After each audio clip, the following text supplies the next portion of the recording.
When Seek participated in the Hunter Academy tournament, he left one of the strongest hunters in the world stunned.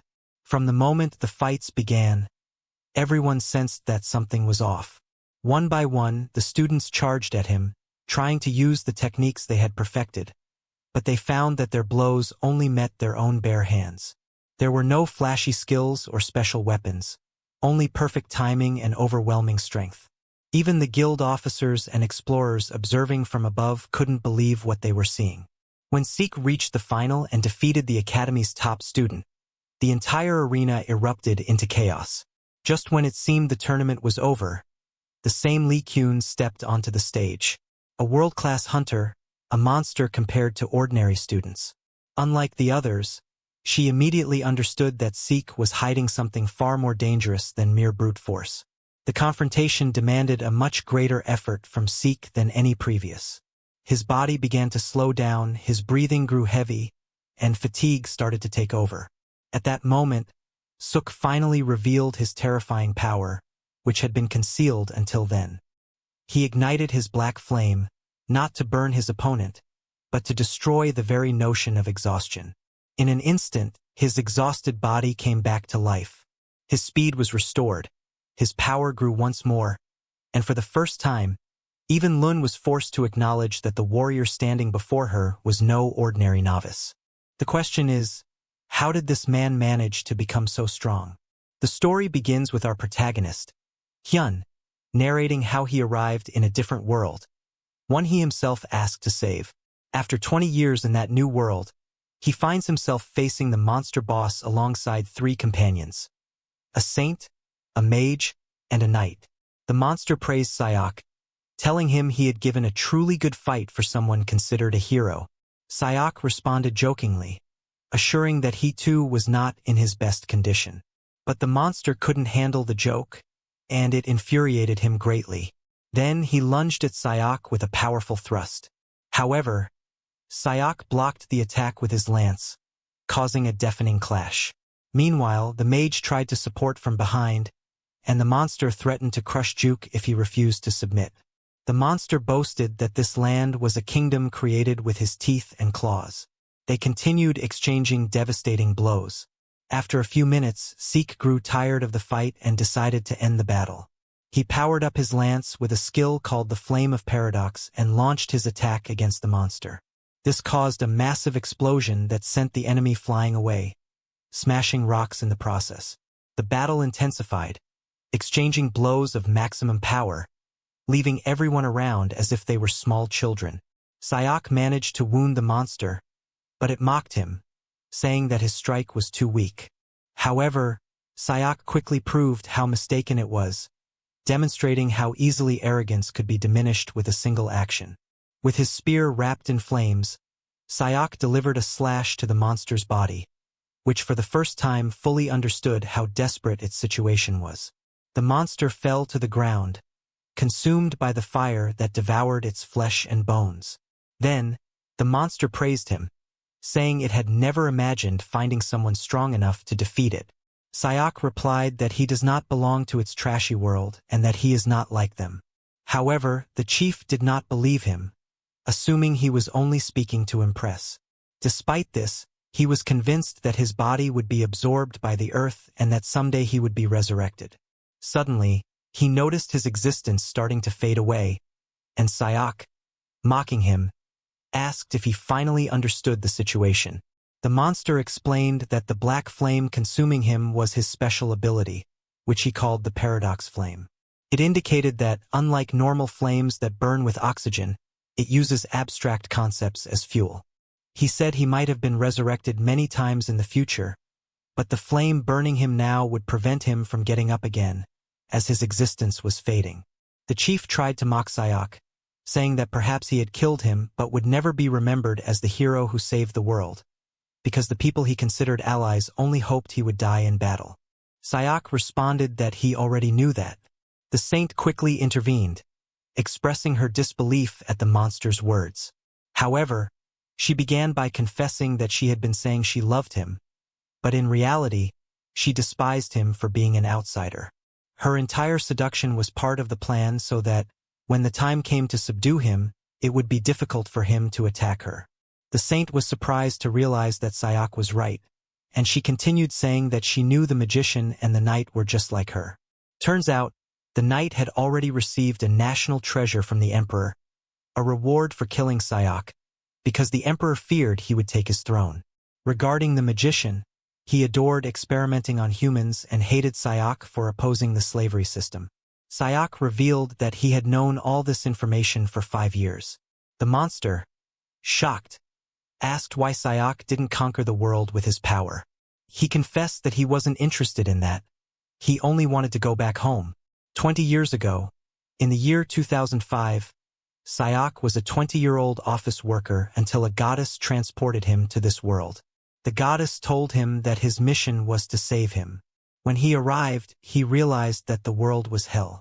He tried everything to return home, but the goddess warned him that he had to defeat the monsters and save that place. Since there was only one way back to Earth, Sayak began to prepare himself to fight against the monsters.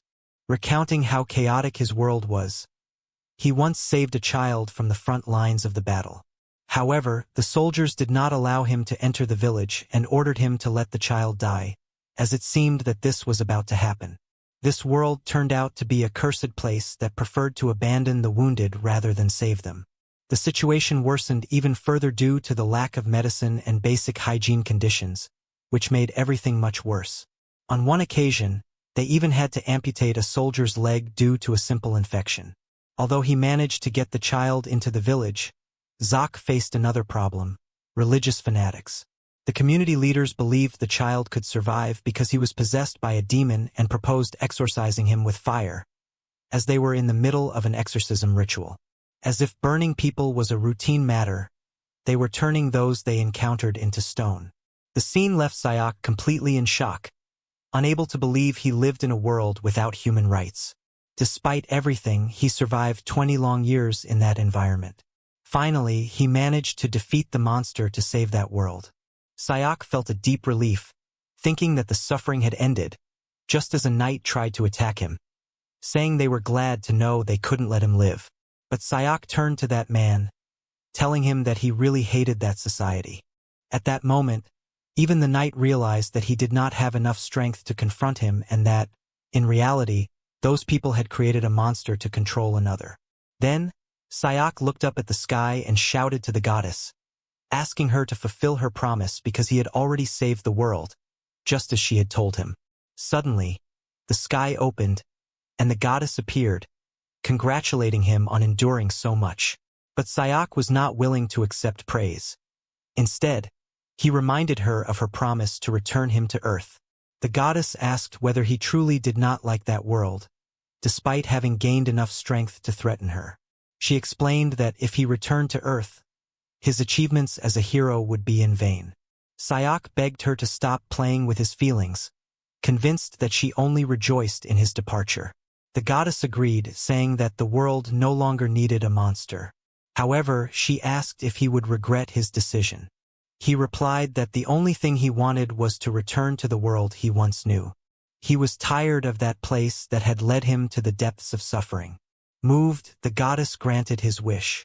A bright golden light surrounded Sayak, and she explained that his body on Earth had perished, so she would place his soul in a new vessel. Surprised, he asked who he would be in this new life, and the goddess explained that she couldn't tell him in detail, but that he would have a body destined for a miserable end. Although she is convinced that he will survive, since that is his true skill, Sayak tells the goddess that he isn't too worried. As long as he can return to Earth, he will surely have a safer life than in his trash world. Soon after, Sayak opens his eyes in his new body and realizes that he is in the year 2025. It turns out he has taken over the body of a civilian named Chanik. With a sigh of relief, he sits up in bed, happy not to face traitors willing to kill him. Looking into a mirror, he approaches to examine himself and understand his new appearance. At that moment, he has a realization. He's back on Earth. He observes his surroundings and notices clean water at his disposal, something he couldn't enjoy in his trash world, where he struggled to start fires instead of chopping wood like a madman. He is deeply moved, celebrating the fact that he has tasted food again after years of suffering and despair. He finds a box of chicken on the table and, without much thought, takes a piece. The taste fills him with overwhelming joy, tears of happiness streaming down his face. He can finally savor something in his life. As he celebrates his return to Earth, he doesn't notice a bright red light appearing in the middle of the street, which captures his attention. Since it is now 2025, he realizes that this world and the one he came from follow the same passage of time. However, he isn't too worried, thinking that no matter how hard and tough Earth is, it will never be worse than that other world he just left. After finishing his meal, Sayak goes into the bathroom for a hot shower, taking advantage of the technology, followed by the relief of reflecting in the air-conditioned space.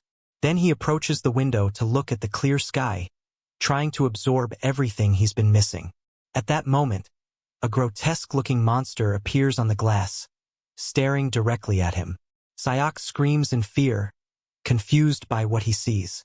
Simultaneously, a public broadcast erupts in the area, informing residents about a corrosion crack appearing in the apartment complex. He becomes utterly confused by the siren's explanation, which continues urging everyone to evacuate immediately to an underground shelter. He stays frozen until he notices that the entire window is covered with monsters trying to break into the house. Reality hits him when the glass shatters and the creatures invade inside. Sayak runs away, asking himself what kind of creatures they are, as they pursue him. Thanks to his ingenuity, he manages to jump out a window and hide on the windowsill, waiting for the danger to pass. When the monsters disappear, he climbs back up and breathes a sigh of relief, convinced that he has left them behind. Suddenly, he spots a boy in the distance and runs toward him to ask what he is doing in such a dangerous place. He suggests they quickly return to the shelter, but the boy is more worried about the monster he saw earlier, as he is determined to finish it off. He asks if the boy wants to join him, but Sayak looks at him with disdain, wondering what the hell he is saying. It turns out that the Earth has been like this for 13 years, and since the boy refuses to go to the shelter, Sayak has no choice but to follow him, eventually accompanying him on his journey. The little boy explains that a corrosion rift is a portal through which monsters emerge, although no one knows why they form, when they will appear, or where. Upon hearing this, Sayak begins to think about how his passage through the other world was a hell, only to return to a deplorable Earth. He is surprised that he has to explain things to Seo and asks why he knows nothing about it. Seo responds that he has been living in the United States, but this creates another confusion, since people cannot cross from that country to Korea. The boy looks at him incredulously, not understanding what his interlocutor is saying. Sayak manages to change the subject and asks him about the hunter he mentioned and that he likes. The boy replies that her name is Lee Kyun, she belongs to the Jabe Guild, and ranks 10th in the worldwide ranking. She, he explains, uses a great sword, and at this moment she is in Cheran facing a corrosion rift. The more the boy tells about Kyun, the more Sayak is grateful that he diverted from his personal matters and can focus on that story. However, he cannot help but be surprised by the idea that an ordinary human female fights monsters as if she were in the other world he came from. As the boy continues explaining everything he knows about Kyun, Sayak can only take a deep breath, relieved that the conversation has shifted. But he still finds it hard to accept that an ordinary person is facing terrifying creatures as if it's nothing. Just as he turns his head to look at him, the boy is already trembling. Sayak cannot believe that all his determination to destroy the monsters evaporated the moment he saw one. He is confused, unsure of what to do, as he carries no weapons. Suddenly, he detects a mana presence in the air, and upon confirming it, realizes it is the same as in the other world. Without hesitation, he decides to attack the monsters. He leaves his hiding spot and strikes one with the paradoxic flame, feeling that he can still use the ability imprinted in his soul from that other dimension. Although the power does not meet his expectations, he is convinced it will be enough for what he needs. The monster's head disintegrates in an agonizing explosion of pain, while the boy congratulates Sayak, acknowledging the admirable feat he has just performed. Part 6 of 44. Without wasting time, He approaches Shok, whom he admires as his master, highlighting that he possesses a unique skill. Shok immediately understands that the uncommon techniques on Earth are considered exclusive. These qualities are highly valued in his world. The monster still blazes with flames, but the young man decides he must confirm the enemy's death. Quickly, he runs toward the area where the flames remain active, although Sayok tries to warn him to be careful and not to get too close until the target is completely inert. Just as it seemed he was about to be hit by the flames, Sayok steps in, blocking them with his hands and sustaining some injuries in the process. With effort, he asks the boy to stop watching things online, as reality is far from what movies depict. Then, Zok takes the staff he carried and uses it to knock down the approaching monsters threateningly. The skillful way he maneuvers, as if holding a real sword, leaves the young man completely astonished. The boy asks if he is secretly a master hunter.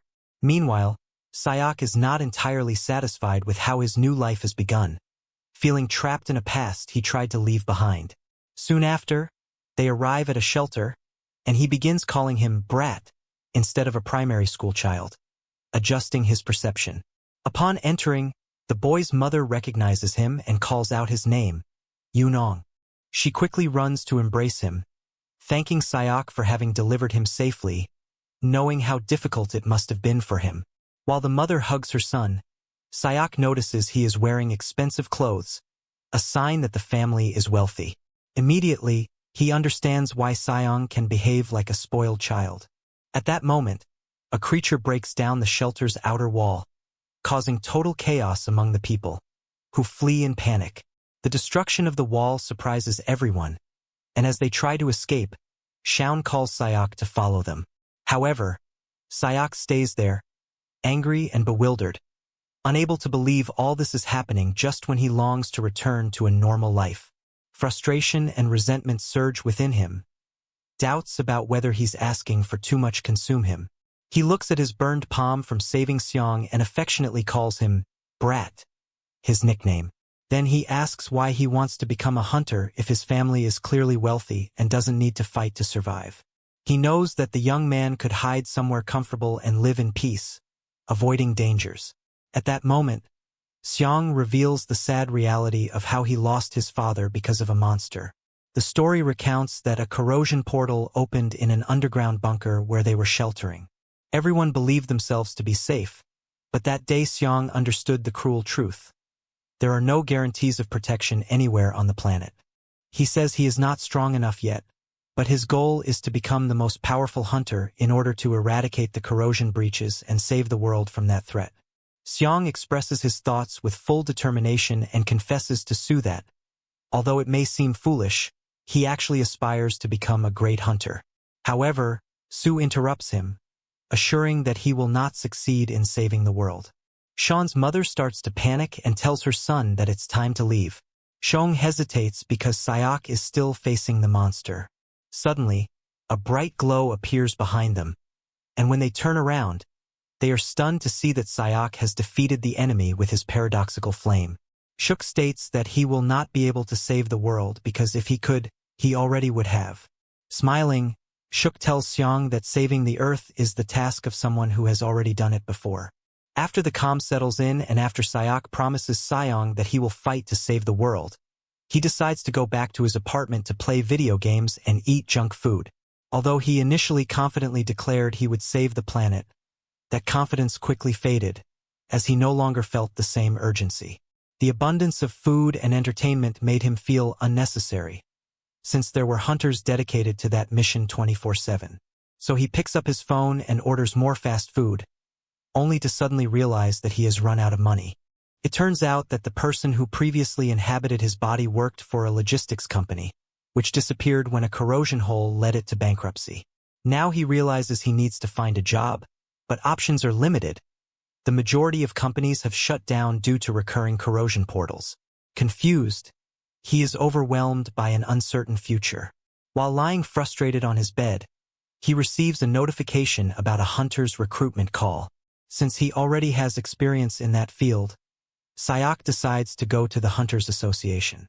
Upon arrival, he notices many people with the same intention. He overhears two young people discussing that the selection process is just a formality, as recent times have shown that demonstrating a unique skill is enough to be chosen. Everything seems normal until a legendary figure appears at the scene, causing chaos among the applicants. The crowd cheers at her arrival because many thought she wouldn't return after going to Chaoran to face a corrosion portal. The candidates deduce that the Janabe squad probably sent Kyun to select the best. But this raises a question. For whom are they really there? It turns out that among the hopefuls is a young woman named Han Sa, a graduate of an academy, whose special ability is electrokinesis. While reviewing his file, Cyan jokes with Sa about his power, asking if he can recharge batteries. His assistant quickly reminds him that the girl is a hunter, not an energy generator. She mentions that there are rumors about Sa's skill with his ability, suggesting he will be quite useful in the fight. Another canon assistant interrupts, pointing out that hunting and facing corrosion cracks are real battles, and although the candidates excel at the academy, many do not perform well in actual confrontations. Canon praises his companion's creativity and offers him a candy, which he looks at with disdain. CIA knows well that practice and training and real combat are very different, making it difficult for academy students to adapt quickly to a genuine fight. She thinks that it will take Sa quite some time to get used to the reality of combat. A few moments later, the host steps onto the stage to welcome the arena's attendees, informing them that the first match is about to begin and hoping that Sa will be able to show his valor. He also mentions that the first participant is a peculiar candidate, as he does not come from the Hunter Academy, which is unusual under these circumstances. He wonders how brave this person must be to face them there, and when he calls his name, Suk is introduced to the crowd. His opponent also enters the arena, and the host explains the rules. No personal weapons other than those provided by the organization are allowed, and causing injuries that could endanger life is prohibited. Deep down, Suk simply wants to save the world, enjoy a good life, and live on his own terms. To accomplish this, he understands he must perform well in the tournament. When everything is ready, the referee signals the start of the fight, and Suk's opponent ignites his spear, mocking him and telling him he's useless, that he doesn't even know how to channel mana.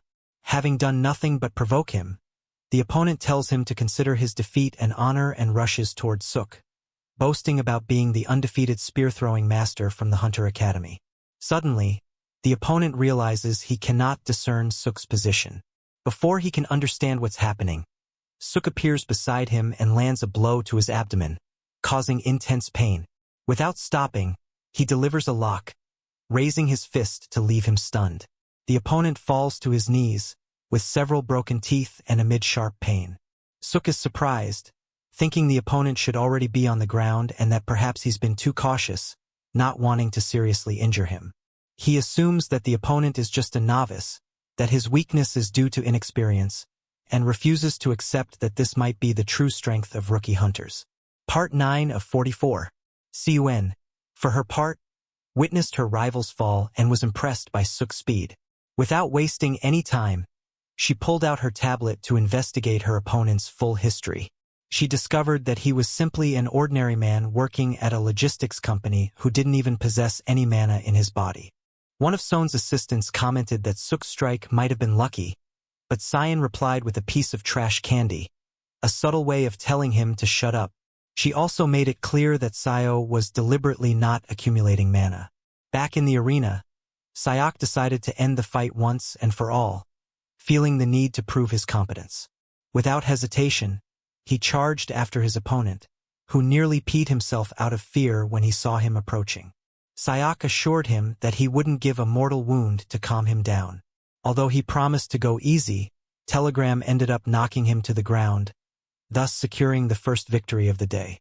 The news left all the officials speechless, and Siwen noticed that the other guilds were already planning their next moves.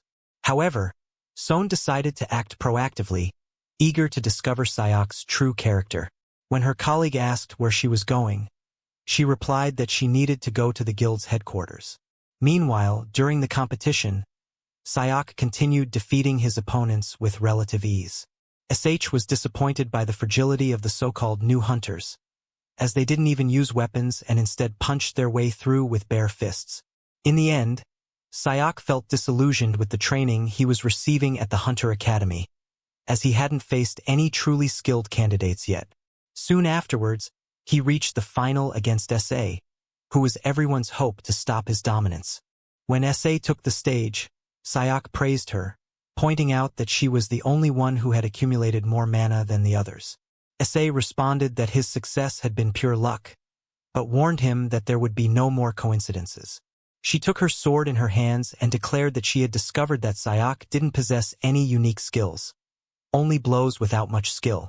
However, she made it clear that she had no intention of easing up. Nervous, Sayok thanked her for her consideration and for a special ability she possessed, though he had no intention of using it against her. Then S.A. took a deep breath, focusing her mana to unleash chaos in her fight against Sayok. As she prepared to attack, she ran toward him, but to her surprise, Sayok jumped into the air to dodge her strike, something that seemed impossible, almost like jumping to avoid lightning. S.A.'s ability impressed Sayok, who acknowledged that she had made his sword and handle become magnetic by passing an electric current through them.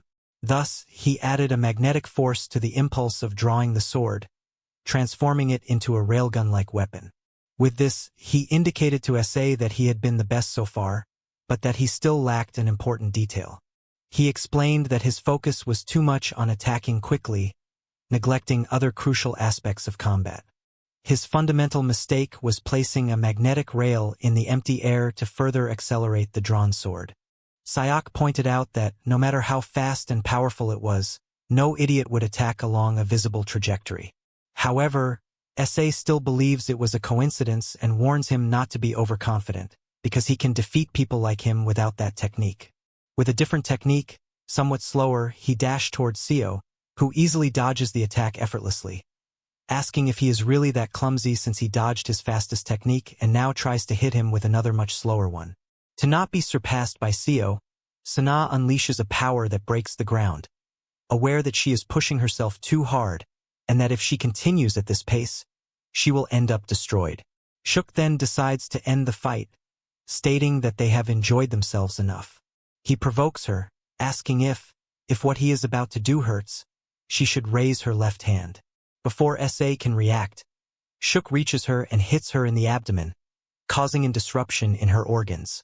While she tries to process what happened, Sayok finishes the fight with another blow that sends Sana flying away to a distance. Sana falls unconscious, surprising everyone, as no one expected Sayok to be able to defeat the Academy's top student. Sayok turns to leave the arena but notices that S.A. is raising her left hand, recalling the joke he played on her, and is surprised that she actually lifted it. Before she can escape, the referee receives an important update and announces that the tournament schedule has changed, ordering Seo to take a brief rest, leaving Seo confused, as the fight should have already ended. Then, the referee reveals something even more astonishing. Seo will have a special match against an active hunter, which leaves everyone impressed. The audience watches on the screen, which only they can see, that the hunter is Seoen, and Sayok begins to wonder if she is there to test her skills. The warrior, with her great sword, steps onto the stage saying she must fight Sayok because there's no other way to prove her level. She introduces herself and the organization she serves, suggesting that the fight will be fair and that Sayok can refuse if she considers it too sudden. Upon seeing her up close, Sayok understands why Seoen holds the 10th place in the world rankings, as her presence and aura are imposing. Part 11 of 44. Although he knows that facing Seoen in his current state will be difficult, he does not lose his resolve and enthusiastically accepts the challenge. Shuk proposes to start the fight immediately, surprising the referee with his decision. Calmly, he reveals that he has not yet exhausted most of his stamina, and therefore feels in good shape. Aiming for the best possible outcome in the tournament, Sayok concludes that fighting would be useful to achieve his goal. Then, he takes his spear, hoping to assess if he can increase his strength in the fight. After 30 minutes of combat, Sayok is still standing, although he is already fighting against Seoen's overwhelming power. He struggles to accept that he is facing a woman with such a resilient body. However, he manages to push Seoen back and realizes that her speed has decreased compared to the early moments of the fight. Shuk sees opportunities to attack Siuen, but his body doesn't respond with the necessary agility to exploit those openings. Sweat covers his face, and his exhaustion is evident after half an hour of fighting, prompting Siuen to mock him, saying she expected a good warm-up and cannot believe Sayok is already so tired. Despite this, Siuen is surprised by Sio's endurance, as she expected him to fall within the first 5 minutes. Then, Sion runs towards Sio intending to end the fight quickly. Seeing Sion approaching, Sayok begins to consider what action to take. He realizes that he has no mana left stored and that even the mana in the air is scant. Although he didn't want to use his special ability, he understands that he has no choice. Just as Sunin is about to reach him, he activates the Paradox Flame. Thanks to this, he manages to dodge an attack at the last moment. Siuen is surprised, convinced that with such strength and precision, it was impossible for Sayok to evade, but he succeeds. Moreover, he notices a black flame burning on his body, which piques his curiosity. Shok smiles, knowing he has just accessed the power he trusts most before returning to Earth. The Paradox Flame, unlike conventional fire, does not burn physical matter but consumes abstract concepts that he has designated as fuel. At that moment, Sayok cannot burn concepts with high ignition points, such as memory or reason, leaving him with only one practical concept to use: exhaustion. Without hesitation, he runs towards Son, now even faster. With a powerful strike, he forces Suin to block fiercely and is surprised at how quickly Sayok recovers. The fight escalates as both cross their weapons, resonating with sounds and flashes. Sion perceives that the mana concentration in the air fluctuates between high and low levels, which is unusual, since the conditions of the scene have not changed. It is discovered that the Paradox Flame releases mana when burning abstract concepts. Just as fire produces heat by burning matter, now it is Sayok's turn to use mana to ignite the Paradox Flame. The Paradox Flame, in its incandescent paradox, consumes its own fatigue to generate more mana, creating an endless cycle. Both fighters face each other, destroying the arena floor with their powerful attacks. All of this happens thanks to Sayok's resilience, who is accustomed to a war of attrition and does not give up easily. At one point, Sun asks if he believes he can keep going like this, and he responds confidently that yes. She inquires if he likes guys who don't know how to give up, to which he replies that he hates them. Just as burnt trees leave ashes, it turns out that the Paradox Flame also leaves a residue after its passage. If everything in the fight is consumed until only that ash remains, the flame will finally disappear. After 4 hours of intense combat, Sion manages to defeat his opponent, and Siwen congratulates him on his prolonged endurance. When she declares herself the winner, she pulls out a giant lollipop from her pocket and gives it to Shuk, explaining that it is a reward for his effort. Additionally, she informs him that her business card is also in the same lollipop. Shuk checks the card, and Sion assures him that they will discuss the details later. She asks him to call her during that interval, and with the conclusion of the selection tests, Silk is called to the front to receive his prize. Days later, Su reviews the data on his phone and realizes that almost all the information he needs is on the card. As he approaches to meet someone, he bumps into a huge man who stops him abruptly. He asks for his name but simply hands him Sayok's card. Su examines the data and confirms that the man's name is Yoon Ong Hyun, a fellow hunter from the Tibet Guild. Without wasting time, he urges Sayok to join that guild, promising he could become a star if he decides to join and gain experience there. Sayok looks him in the eyes and perceives that he's not lying, although he remembers he already has commitments with Siwen and cannot give an immediate answer. Calmly, Sayok tells him he needs to think about it, but Han laughs in his face, assuring him that he has no intention of waiting for a response at that moment. At that instant, he grabs him by the shoulder and steps closer, warning him to carefully consider his decision. After these words, he says goodbye, stating they will likely meet again. However, Sayok quickly concludes that the Tibet Guild is not part of his plans. So he makes a call to Sunin, asking where they should meet. Siyuen instructs him to go to a kind of cabin located on the second floor of the Hunters Association building. Soon after, Sayok arrives at the place, which appears to be a cafe. Upon entering, Cyan calls Sayok to his table and, noticing his expression, asks if something is bothering him. Sayok reveals that a very bulky man named Hyan tried to sign him up, and that for now he must decide which path to take in his career. Son is surprised to see Hyan's interest in Seo and lets him know that the other guilds wouldn't dare make him an offer again. Sayok then asks if this also applies to Janabe. At that moment, Cyan reveals something shocking. He has no interest in recruiting him, which leaves Sayok wondering why he wanted to meet with him in the first place. He explains that he would prefer him to work as a freelancer, without being tied to any guild. Additionally, he mentions that Hyan probably would have offered him a subordinate position. This confuses Sayok, who asks what exactly that means and what being a hunter partner or associate entails. Since he is not from the Hunters Academy, Cyan clarifies that the categories within guilds are usually divided into 3 levels: novices, senior hunters, and partners. Novices and seniors are part of teams led by associate hunters and, essentially, work with salaries or fees. In contrast, partner hunters do not receive a fixed salary. Instead, they hold shares in the guild and participate in its net profits. In simple terms, they are akin to business owners. This structure is inspired by legal firm models that the founders of the guilds used in their early days. It turns out that becoming a partner hunter does not require membership in a guild or passing through the novice and senior categories.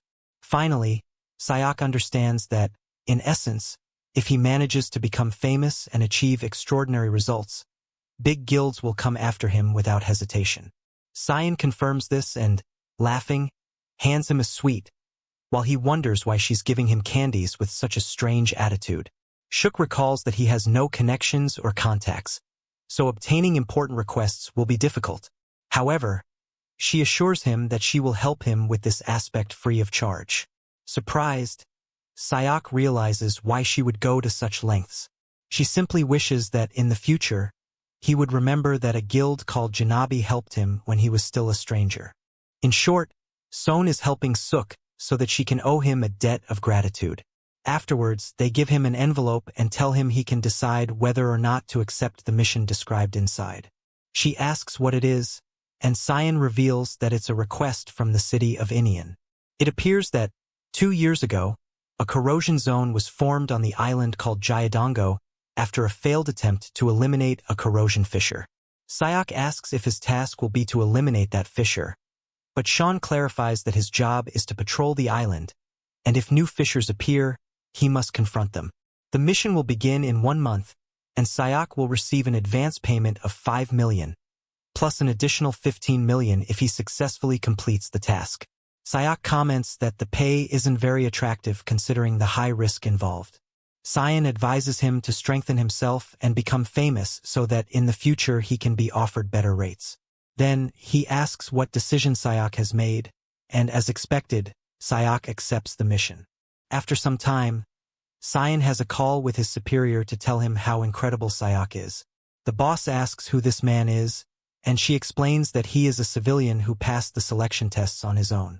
The superior doesn't consider this extraordinary, but Cyan informs him that Sayok spent almost 4 hours fighting her. Despite that, the boss thinks Sayok kept up this resistance because he was playing with her.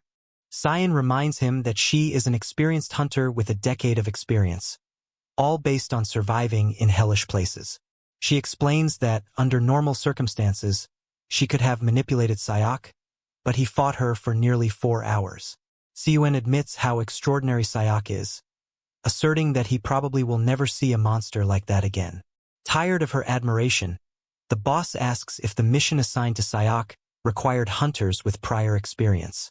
He's worried that, despite Sayok's skill, he might not be able to face veteran hunters.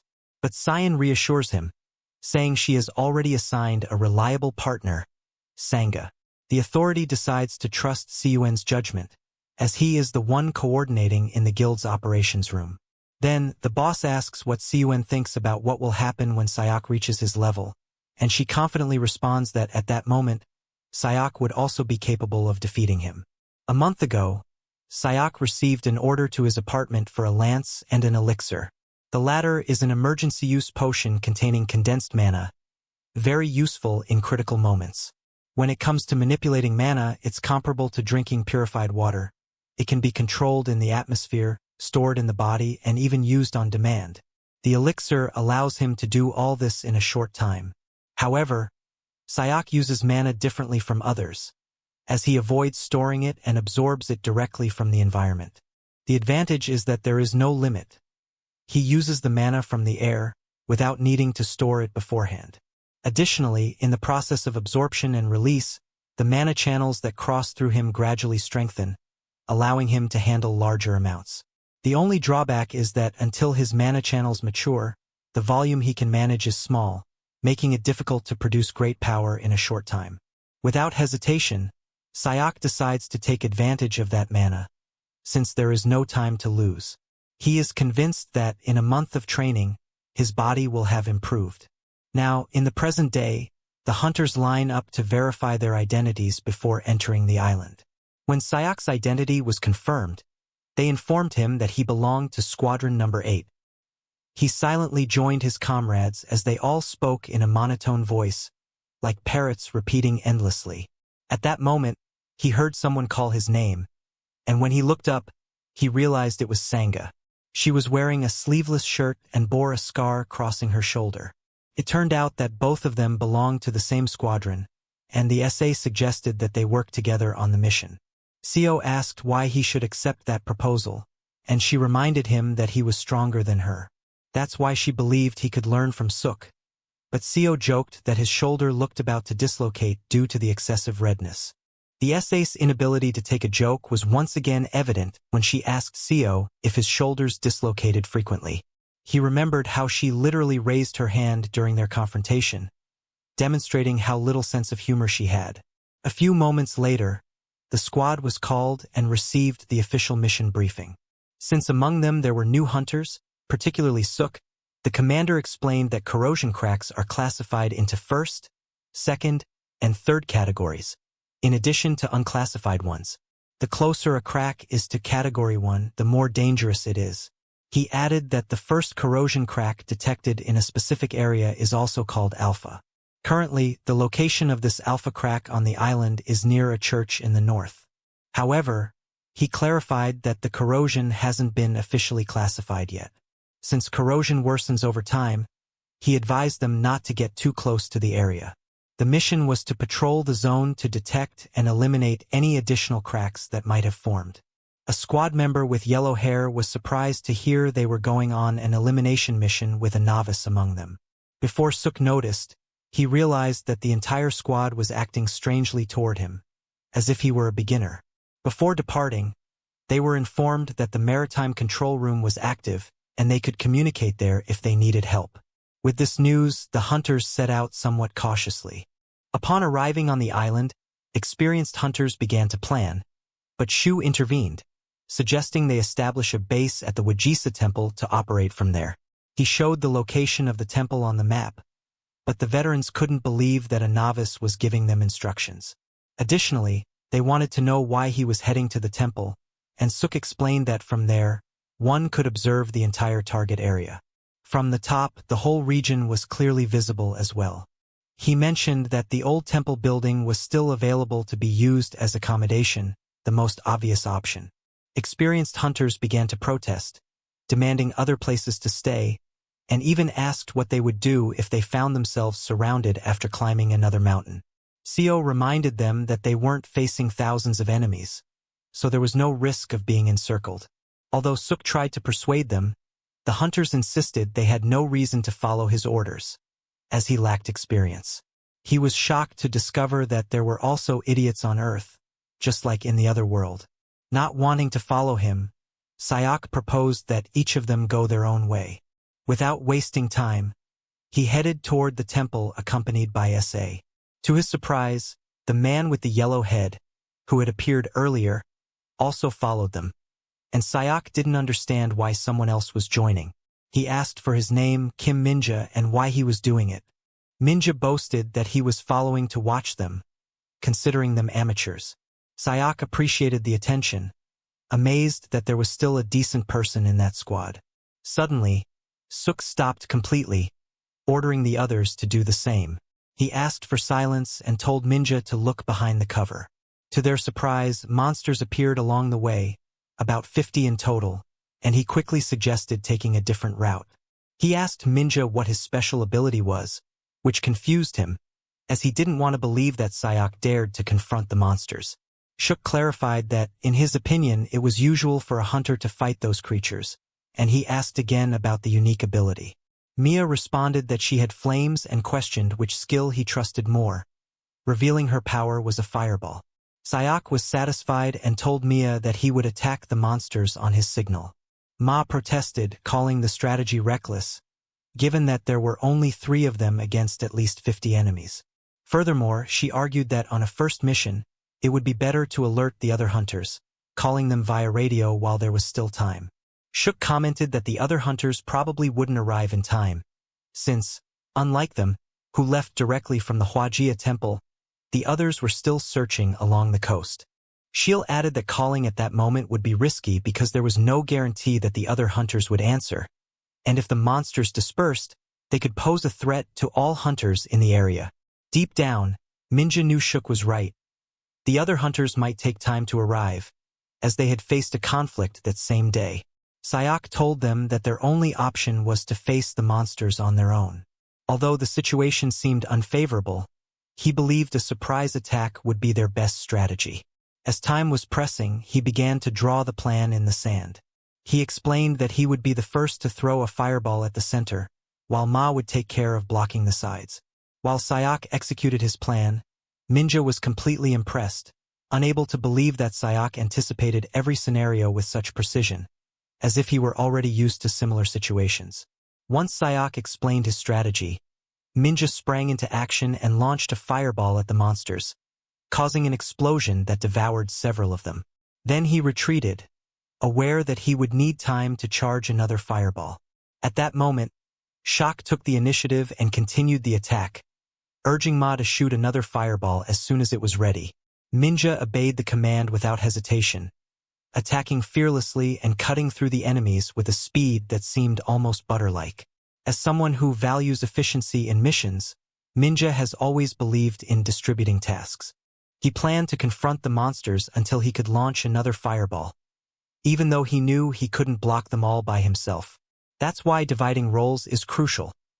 Any creature that dodges Sayok's blow ends up being finished off by SA, who stands behind. Shortly after, Minja informed Sayok that he was ready to launch another fireball, and Sayok quickly moved aside, allowing Minja to deliver another devastating strike. In no time, the enemies were eliminated, and Sayok congratulated them on their combat effectiveness. At that moment, Minja pulled out a weapon, surprising Sayok, who, before they could alarm him, asked them to step back. Sayok, relieved, sighed upon noticing that Minja had no intention of shooting at them. Then, he implanted a microchip into a dead monster, explaining that once the mission was over and the area secured, the scrap dealer with whom he has a contract would come to collect the bodies. Sayok didn't fully understand what this dealer was intending, but Mia clarified that retrieving the subproducts from the corpses was difficult because of their weight. Marking them with chips allows the dealers to approach after the mission and collect the valuable parts. Then they evaluate the objects, sell them, and split the profits. The commission is calculated according to the contract, and the rest is divided with the hunter who placed the chip. Sayok asked if he could trust these dealers, and Minja responded that that's why it's crucial to find a good deal with one. Minja then praised Seo, telling him it was incredible that the 3 of them managed to defeat 50 monsters. However, at that moment, Seo's senses alerted him that something was wrong.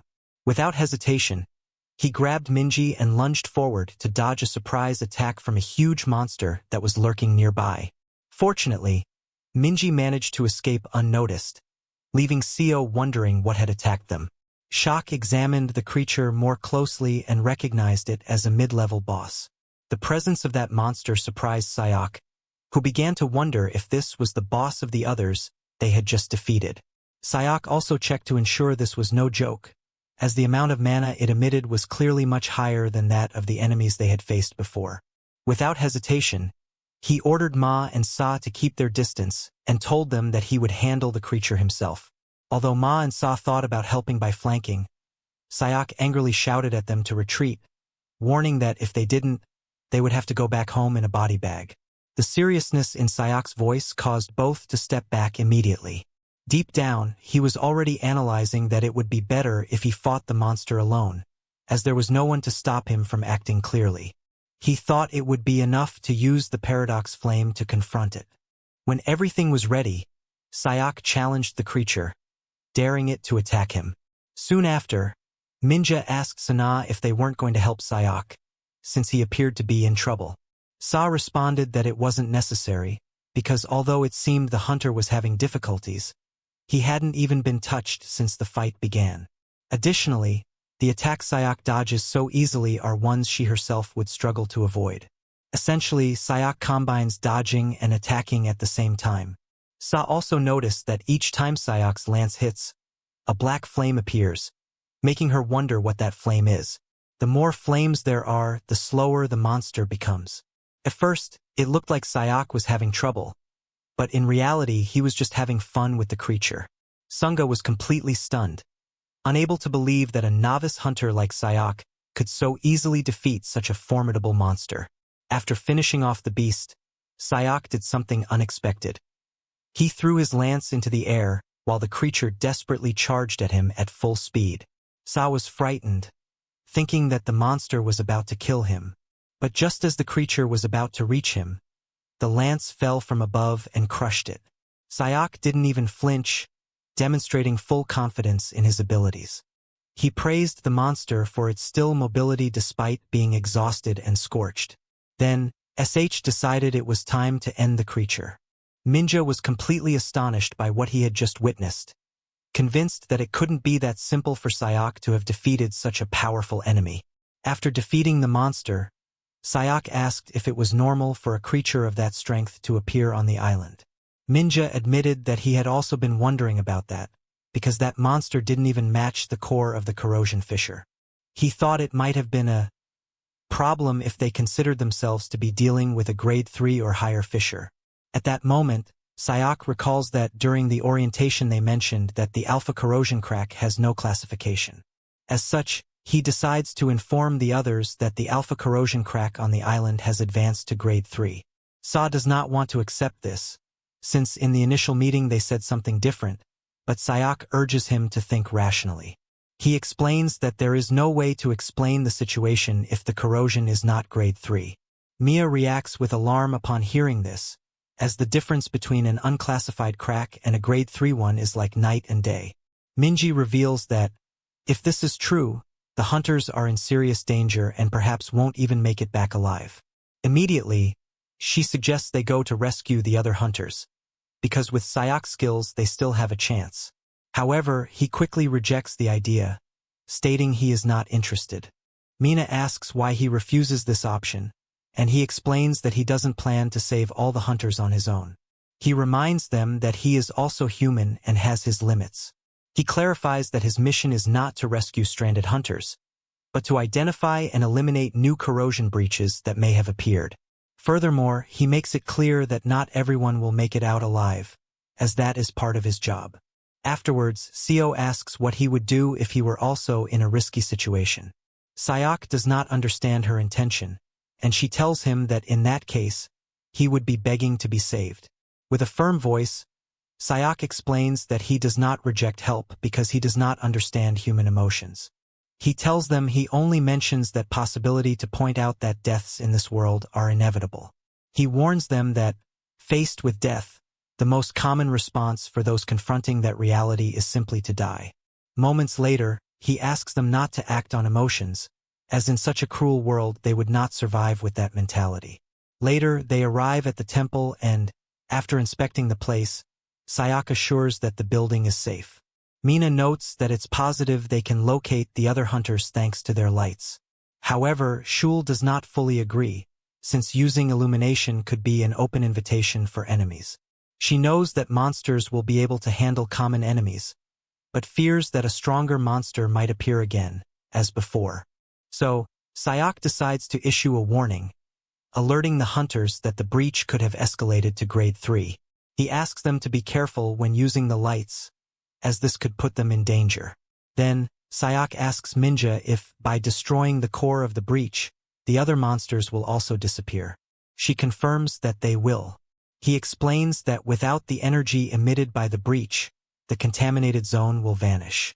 Hearing this, Sayok concludes that his mission is clear: to destroy the corrosion breach. That same night, while the others sleep, he prepares to leave.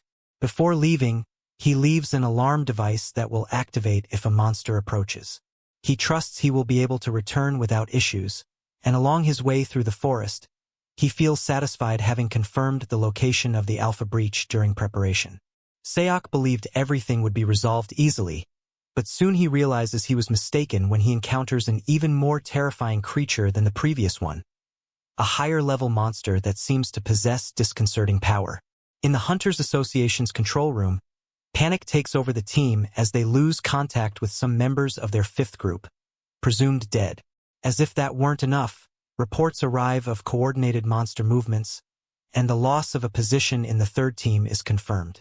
The group leader shouts in frustration, unable to understand the problem, since the hunters are supposed to be investigating an unclassified corrosion fissure. Amidst the tension, the leader declares a formal emergency and warns that reinforcements are urgently needed. He orders the activation of the emergency contact network and sends an urgent help request to all hunters in the area. While managing these protocols, they receive news that someone is approaching the Alpha corrosion fissure. This news sends shockwaves through the leader, who orders his subordinates to contact that person and tell them to stop. An officer reports that the hunter approaching the Alpha fissure is CO from the 8th Squad. Without a doubt, the leader orders their terminals to be connected to confirm if he is alive and operational. To their surprise, CO is the first to grasp the seriousness of the situation, as an update on the fissure is an unprecedented event. He then realizes that, being the only one heading toward the Alpha corrosion, he is probably the only one with answers.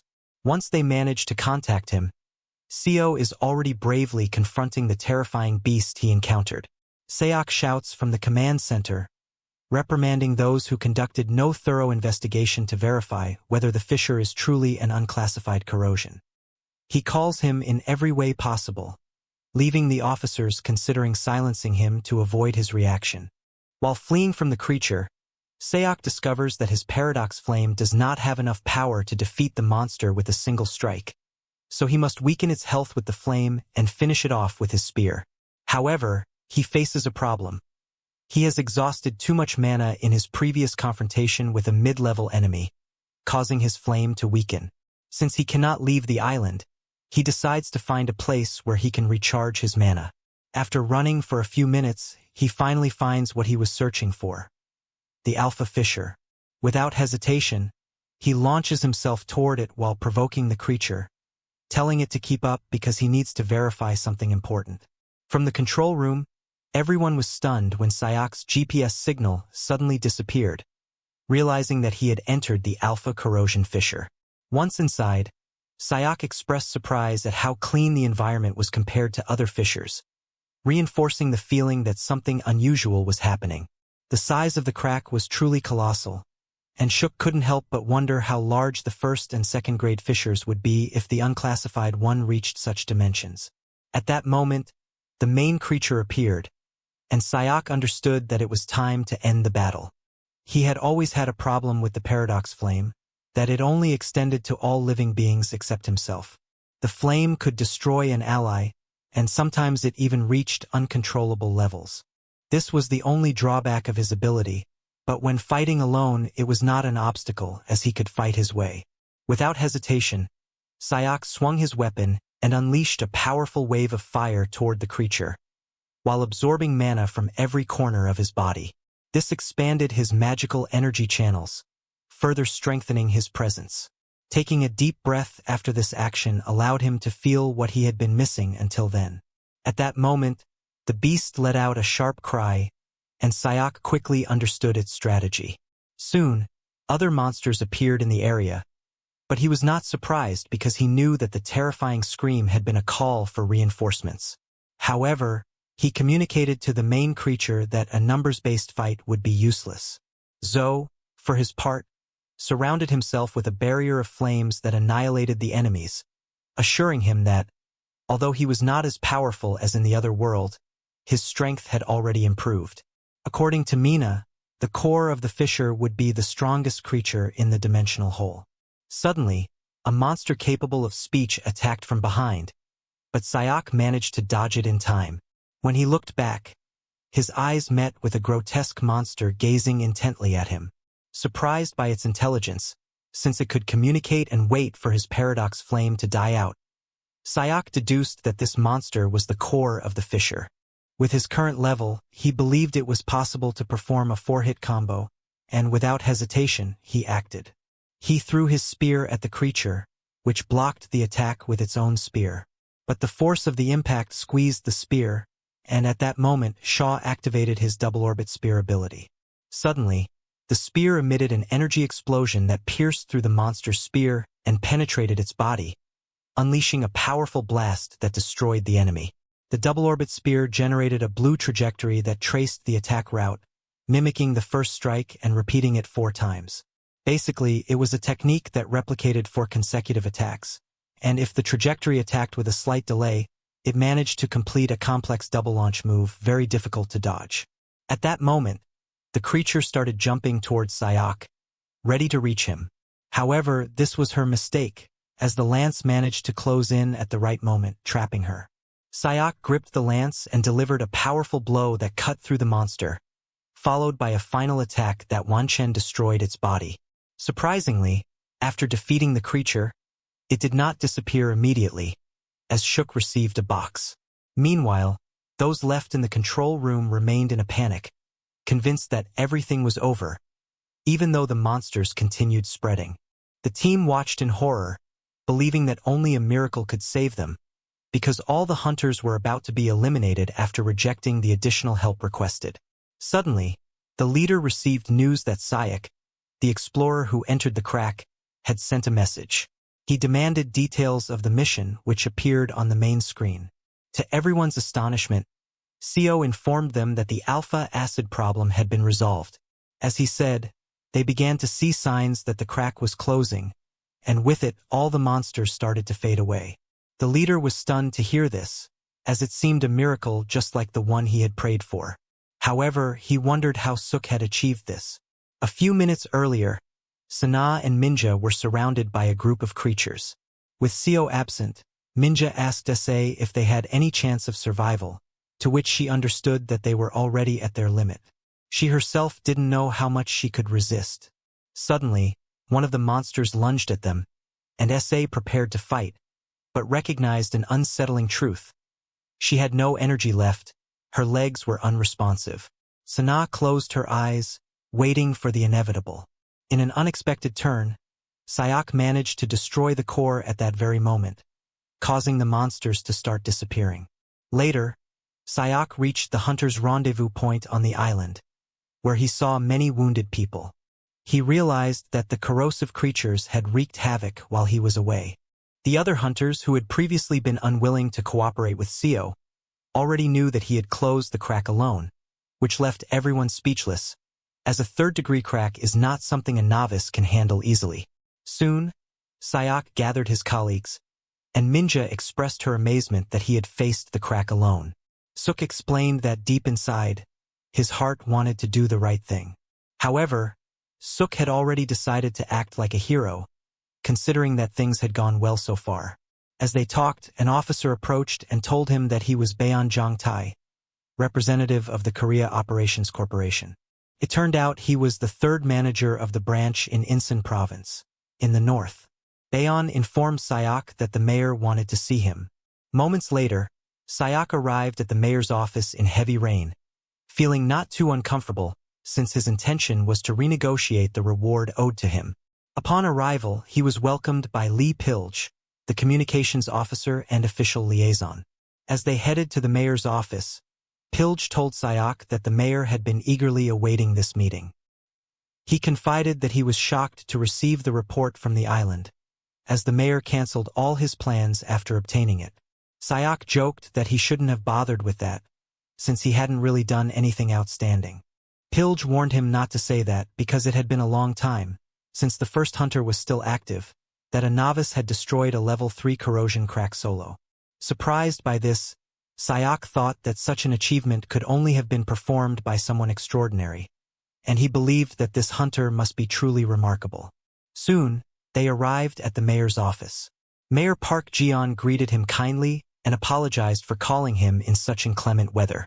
He instructed Sayak to sit down while ordering Pilge to bring coffee. Once alone, Jian praised Sayak for his efforts, assuring him that he had performed an excellent service for the country. He admitted that the island had been a complicated problem, given limited resources, which made it difficult to hire an expensive guild. Sayak replied that the mayor probably felt relieved because the situation was resolved with relatively little expense. John confirmed those words and, curiously, asked if this was his first mission. Sayak confirmed with a yes. The mayor stood up excitedly, showing pride in Sayak for taking the first steps in Incheon. He began talking about how Korea is one of the safest countries in the world, leaving Sayak wondering what could have caused his sudden enthusiasm.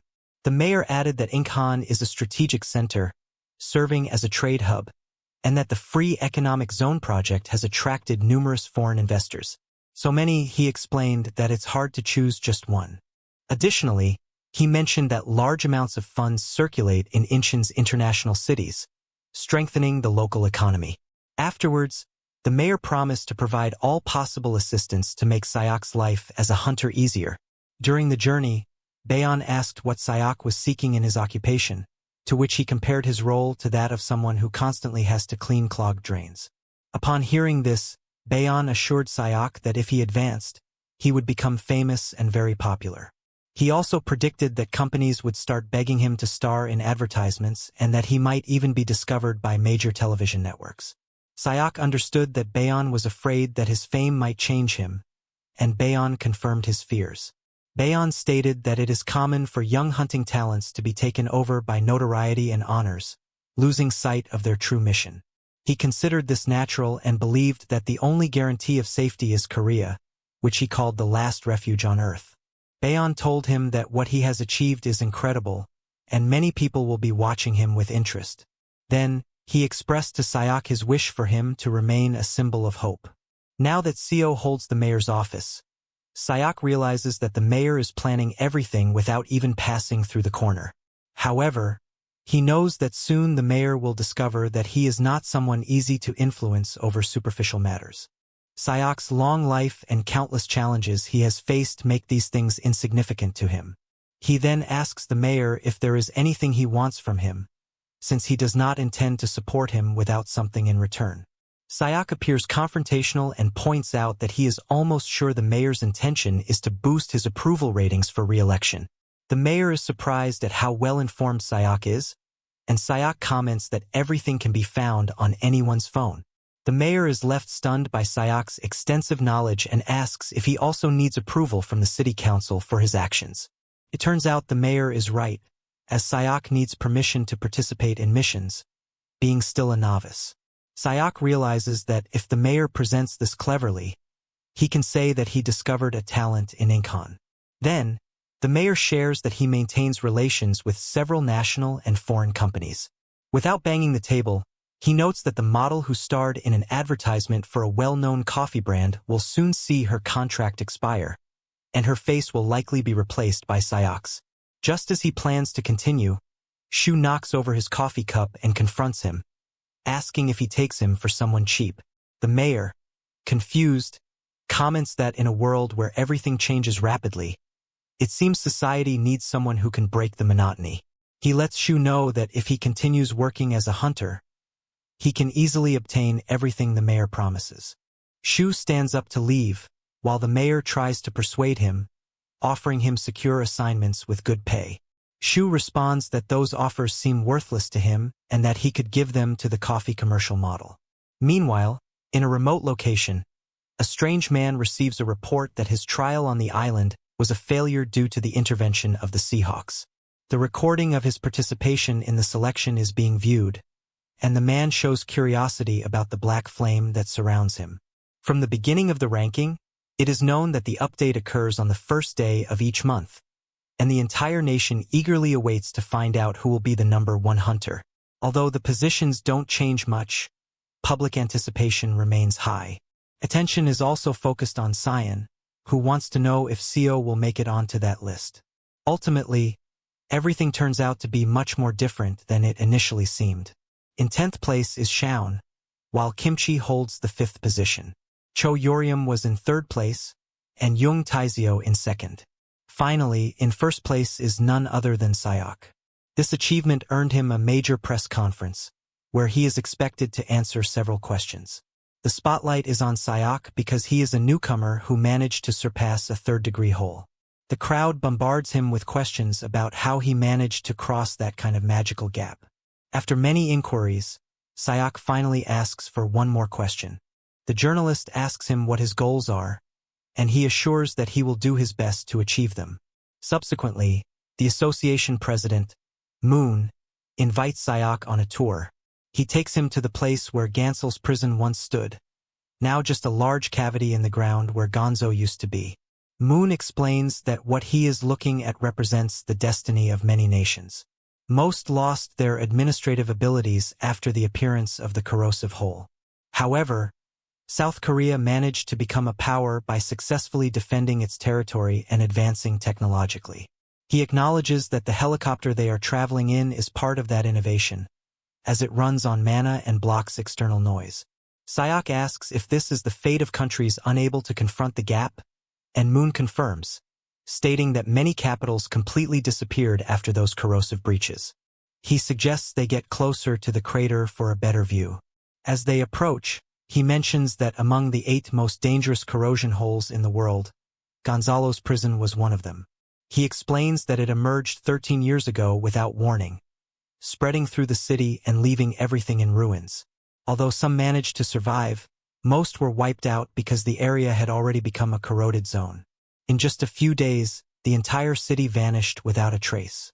When leaving that place, Moon tells Sayok that although global power has not changed drastically, the central powers have weakened. Deep down, Sayok feels happy to be learning all this information, although he also experiences some unease at having to witness these scenes to understand it. Then, Moon mentions that Hyen from Tbek visited him a few days ago and seems to be upset because Sayok hasn't joined his guild. In fact, he inquired about Sayok's whereabouts, but Moon assures him he did not provide that information, as it is confidential. Moon explains that Tbek's guild follows an ideology based on the survival of the fittest, and if Sayok does not meet their requirements, they might try to neutralize him by force. Sayok is surprised that they could resort to such an attitude, but also worried because he doesn't feel prepared to face Hyen at that moment. Finally, Moon comments that Sayok appears to be someone who prefers to stay on the sidelines of guilds to follow his own path, and Sayok confirms that this is indeed the case. Moon hinted that he needed to raise his standards if he wanted to prevent Tbek from continuing to pursue him. He mentioned there was a way to achieve this, and one of them involved accepting missions commissioned by the president of the association. When Sayok heard this, he wasn't surprised, as he suspected there was a hidden motive behind those words. Immediately, he asked what he would get in return, convinced that they wouldn't offer tasks without their own interests. Moon explained that he simply wanted Sayok to remember the help he was giving him, and handed him an envelope with instructions to review its contents. Hope flooded him, thinking he had secured an important agreement, as he was trying to find an opportunity to enhance his reputation. The old man told him that the mission involved escorting a cargo ship from Bususan to Nanning City. He mentioned that, due to leaks of corrosion arising everywhere, the transport was extremely complicated.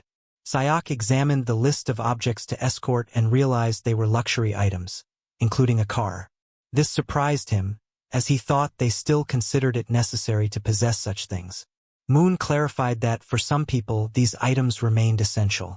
He hoped Sayok would understand, but Sayok responded that he couldn't comprehend that need in a country whose infrastructure was already destroyed.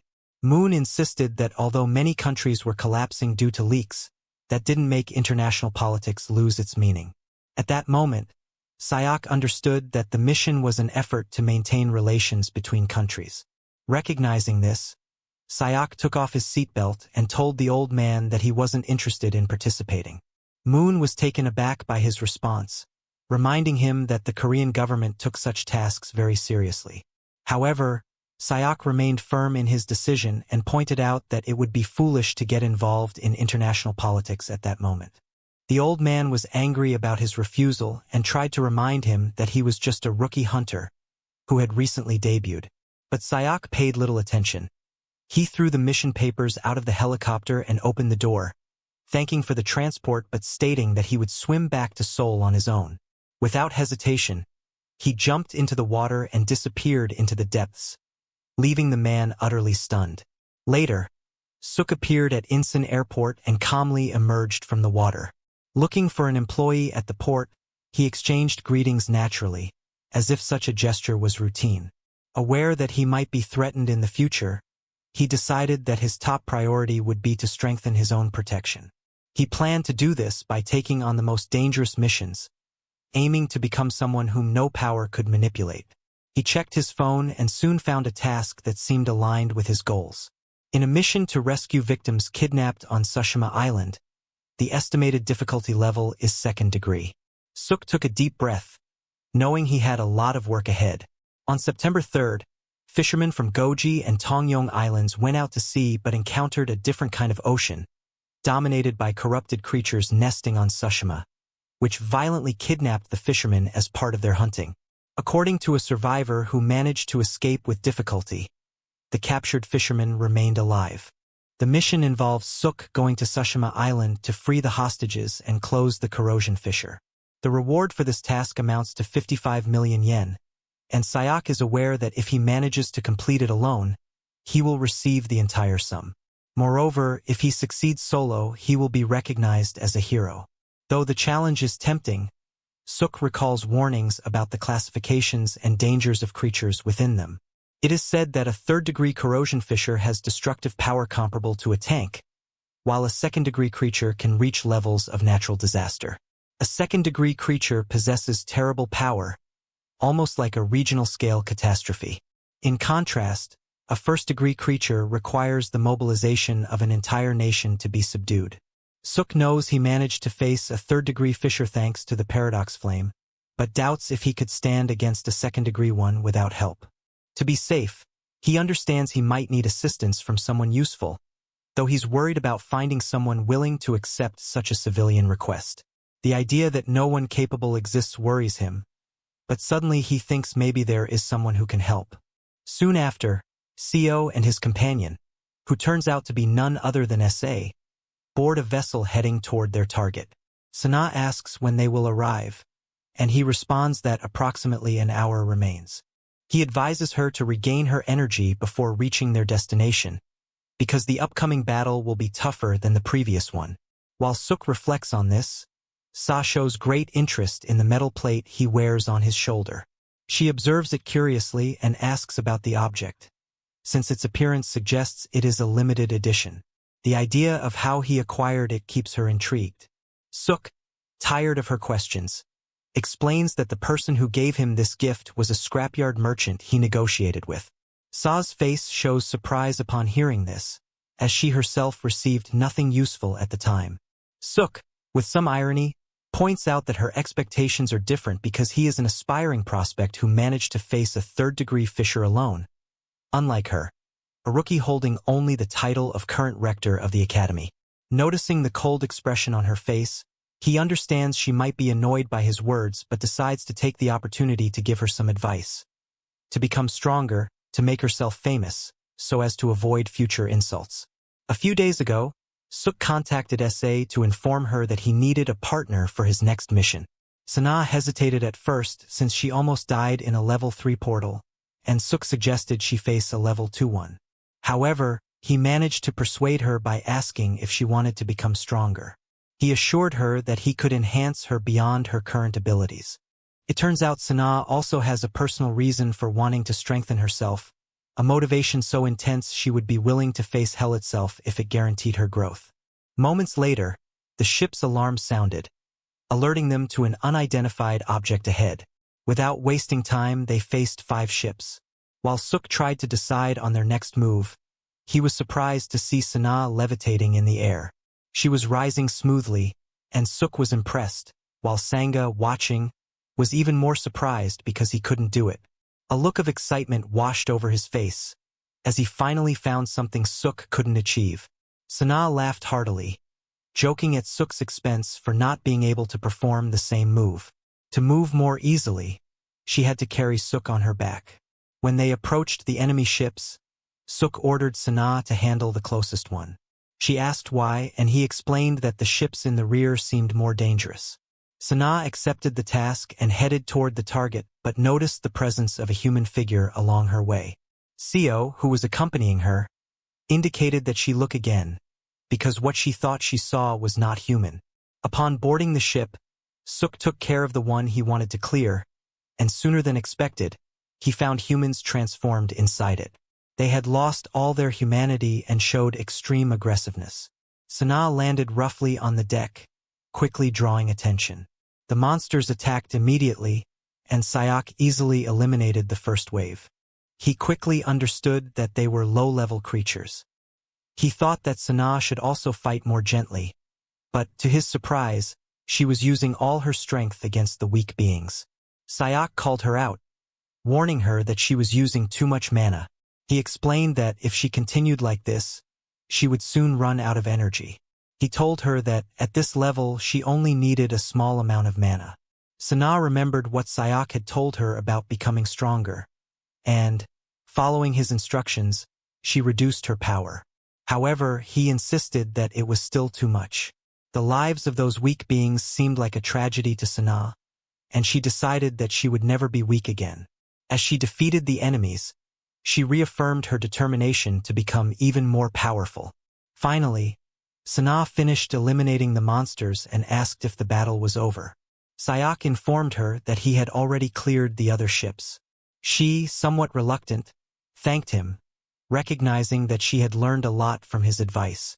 Between jokes, Sayak commented that she didn't need to thank him because many in the world wouldn't learn even with direct teaching. Sanaa confessed that it was the first time someone had given her advice, and Sayak was surprised by this revelation. He asked her what they were being taught at the academy, and she revealed that, because she learned everything quickly, they didn't bother teaching her the fundamentals. Shuk then provoked her, asking if she didn't think she would be stronger than him if he continued to teach her that way. With tears in her eyes, she confessed that she hadn't even managed to surpass a single master. Shuk was surprised to see her so emotional and, disdainfully, assured her that she didn't need to worry about that because it would never happen with him, as he would make sure she admired him for the rest of her life. Before deepening her training further, the sailors informed Sayak and SA that they would stay on guard in case they were needed. Before departing, Sayak mentioned that, according to a survivor, the hostages are in a sanctuary. SA told him that there are 2 sanctuaries on the island, Gajin's and Adazumi's. At first glance, Sayak considered that Gajin's might be the first stop, and Sangha noted that they could arrive there on foot in about 2 hours. Although that wasn't a problem, he was concerned about the fact that, upon return, they would need to bring 15 hostages, according to the survivor's report. Moreover, Sayak sensed an ominous mana beyond the fog and was sure that the corrosive creatures on the island would pursue them fiercely. As he pondered an escape plan, he detected a vehicle in the distance, and everything became clear immediately. He asks SA if she is a good driver, to which she responds affirmatively. Shortly after, Sayak begins to beg for her life, as SA is driving the vehicle as if it were her last day on Earth. She mocks him, suggesting that he take control if he disapproves of her driving style. Shuk tells him to forget it and jumps onto the roof of the vehicle, ready to fight the creatures that are already chasing them. SA pulls out a slingshot with arrows and shoots at the monsters, killing several of them, and as she retreats, she does the same. At this moment, Sayak warns that the monsters are already jumping toward them from the left, and shouts to SA to be careful. SA demonstrates how reckless she is as a driver, maneuvering in the most dangerous way to dispatch the beasts. With a daring move, she drives the bus on 2 wheels, moving away from the monsters. At that instant, Shak wishes he were the one at the controls.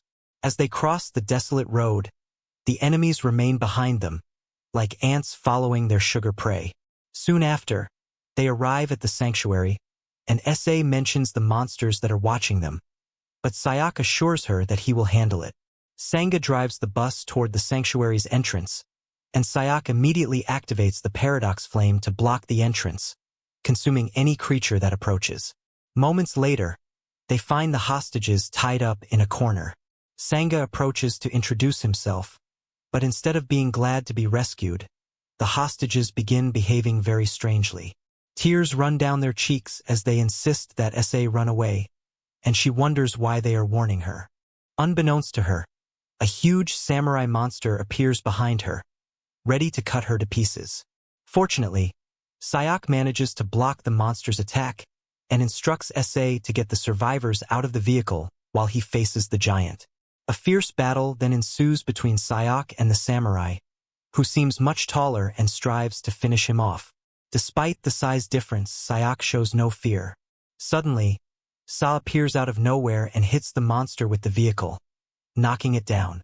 With the giant on the ground, Sayak praises Sa's cunning, but she simply orders him to get into the car. Sayak stays on top of the vehicle, while the hostages remain safe inside. The journey proceeds smoothly until they notice that monsters are waiting for them on the horizon. Sayak also notices that the samurai is still alive after being run over. Facing a pile of creatures blocking their path, Sayak asks Sa to hand him her sword. The young woman is surprised, as demanding such a weapon from a swordsman is a great disrespect. Sayak asks if she prefers her honor or saving the hostages, and she has no choice but to give him the sword. He picks it up, ready to use it. To her surprise, she was wearing a strange kind of glove on her wrist. Although Sayak did not want to activate it yet, at that moment she realized she had no other choice.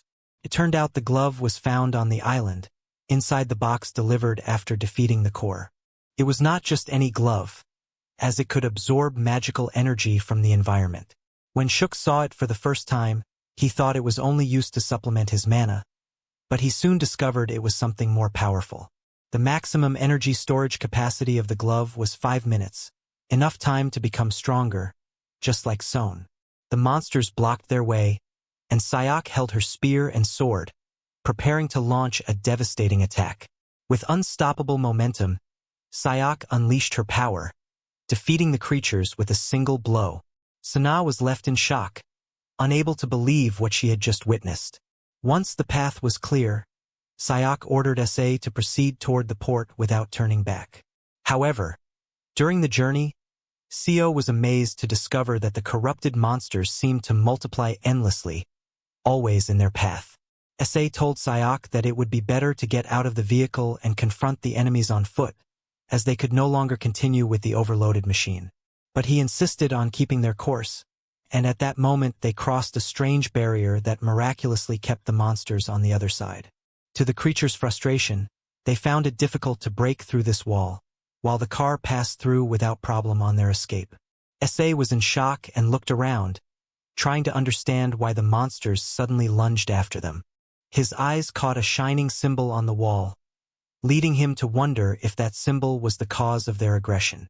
He then remembered that before they made their move, Sayak had carved that mark, claiming it was a protective geometry. Sangha asked him what it was, and he replied that it was a method to repel evil creatures. SA's curiosity grew, and he asked where Sayak had learned this technique, but Sayak told him she would never understand it, even if he explained. The main reason was that he had acquired that knowledge in another world, at a different time and place. Now, in the present, SA asked if that method could repel any creature, and Sayak shook her head, clarifying that the barrier did not work against real monsters. Just then, a samurai passed through the barrier as if it didn't exist, demonstrating that it had no effect. The expression in his right eye began to glow, and a red laser shot toward the vehicle. SA immediately recognized this energy, calling it the Eye of the Mind. Sayak was puzzled by the term but noticed that the environment was becoming increasingly serious. However, it did not frighten him. What did alarm him was that SA was starting to tremble. She explained that the Eye of the Mind is the ability to anticipate the opponent's attacks, a technique that is difficult even for the most skilled masters. Seeing the tension in SA, Sayak told him not to be afraid, as the eye of the mind and other similar techniques are just tricks. Then, she instructed him to observe how she handled such situations, because she was going to show him something important. Her eyes began to sparkle, and suddenly the samurai started to show fear, which caused him to sway only with his weapon. Sayak calmly approached, saying that this skill is acquired through experience and essentially reacts to hostility or fear.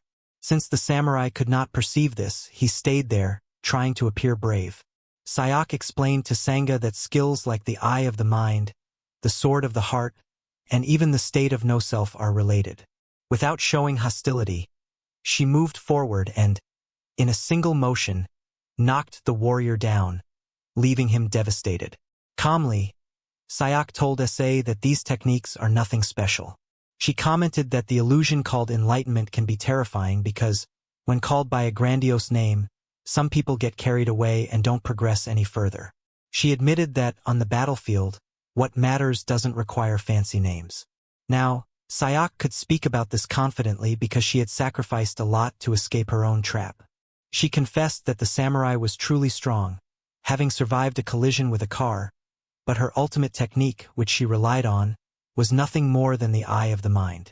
After hearing all this, SA was plunged into deep reflection, questioning what she had achieved in that subjugation. Suyak soon realized that she cannot attain the mastery she desires unless she commits herself fully. With a valuable goal in mind, she humbly asked Sana to teach her seriously this time. Surprised by her request, Sana clarified that she was not seeking advice but rather a direct guidance.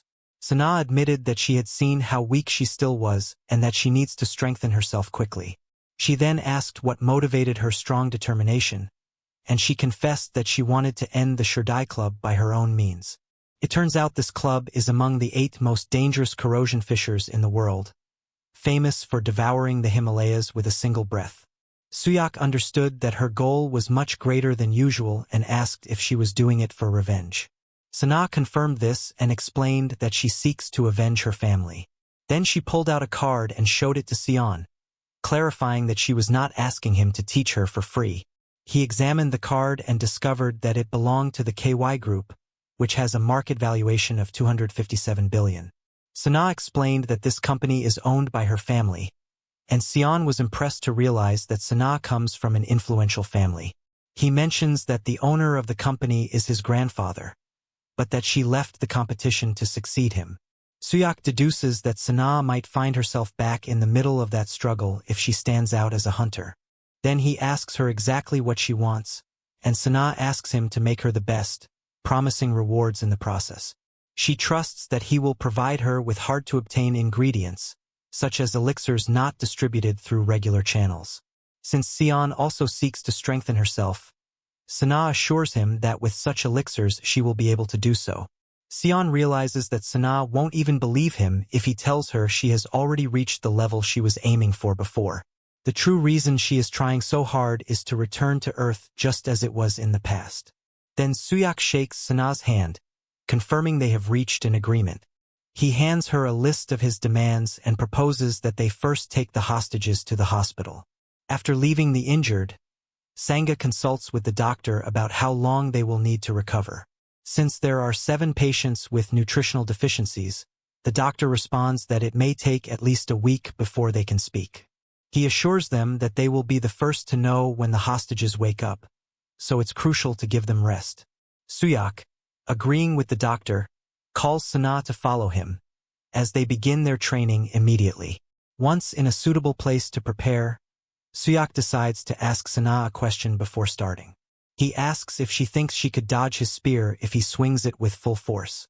Nervously, she replies that it would be difficult, as there is a significant difference in their skills. Without warning, Suyak indicates that she can actually dodge his attack if she uses her senses to the fullest. He explains she must see with her eyes, hear with her ears, perceive odors, and feel with her skin. Only after activating all these senses should she fight within her conscious awareness, not unconsciously. After these instructions, Suyak decides to test her immediately. Before Sana can understand what's happening, Seo disappears, and she is left confused, trying to locate him. Within seconds, Seo appears behind her, pointing his spear at her neck and telling her she was wrong for being too slow. He clarifies that senses must take precedence over thoughts and that in combat there's no time to think. You have to accept what the senses indicate and act quickly. He warns her that senses not yet fully mastered will only deceive her in battle. After repeating his advice, Seo suggests continuing with practice in the practical part. Meanwhile, a security guard watches the scene, stunned by the destruction in the training area. When his friend joins the observation, they are both left wide-eyed. The arena, which serves as a training ground, has been destroyed by the intensity of the confrontation, where both fight with uncontrollable fury. Sayak makes sure to hinder their progress so that San can strengthen himself as quickly as possible. During the fight, Seo jumps into the air, preparing for a powerful blow that Sangha admits she couldn't dodge. Just as the attack is about to land, the guards call Suk, informing him that one of the survivors has just woken up. He then decides to end that first training session, as it seems San has started to learn how to block more effectively. She observes in horror, unable to believe that everything that has happened so far was only the first round. Upon entering the clinic, Suk asks the survivor if he is okay, and he affirms that he is. He then reveals that a truck arrived at the place where they were held and that strange people got out of it. Sa asks if they were other hostages, but he responds that they are not. They were too calm to be hostages. Moreover, he notes that the creatures did not show any aggression and that it seemed as if they were even helping. He mentions that a few hostages were taken and transported in the truck. Hearing this, Suk finally understands what he has been trying to figure out. He had wondered why there were only 7 hostages in that place when it had taken him and Sangha so much effort to get in. Then, he asks the survivor to tell him about the man who escaped, and he explains that it wasn't a real escape, but that the villains had deliberately let them go. This revelation profoundly shocks Sangha. After the interview, Suk and Sangha clearly understand what kind of enemies they are dealing with. Suk confesses that he has been wondering how a civilized person could escape so easily when it had been so difficult for them to gain entry. Then, Sa questions Suk if he thinks the mission itself was a trap from the beginning. Suddenly, Sayak intervenes coldly, asking, "How dare the villains play dirty like that?" Sa is completely stunned, not understanding the reason for Seo's anger, unsure if it's because of underestimating the enemy or because they used human lives to lure them. The two then ask the survivor if he can provide any other information, and he reveals that around the waist of the person who left in the truck, there was a cat disguised as a pet. Later, Sa manages to understand his clue. When Sayak asks how he knew, she reminds him that her mobile phone is not just for decoration. Defending Sayak, he explains that for people like him, internet costs under those circumstances are usually prohibitive, referring to the early 21st century. Soon after, they come across the man they had been searching for, a character with numerous piercings on his face. Sayak chooses to mock him by asking if he ever used a sewing machine to fix that ugly face of his.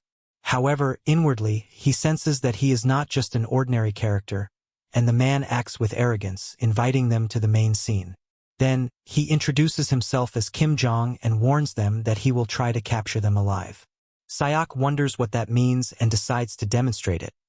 He grabs a somewhat battered individual and throws him into the hole behind him. Sangha, horrified, thinks that those thrown into that abyss will not be able to come out until it is destroyed. But contrary to all expectations, the man thrown into the hole manages to come out again, though transformed. Gion is not particularly pleased with this transformation, as the man appears much weaker. With a single punch, Gion sends him flying away, causing him to disappear into the distance. Terrified by the scene, Sa wonders if the villains plan to turn her into a creature of the abyss as well. Gion boasts that sacrificing ordinary people has not yielded optimal results, and at that moment, both understand that the enemies were not collecting money through kidnappings, but conducting experiments on those victims.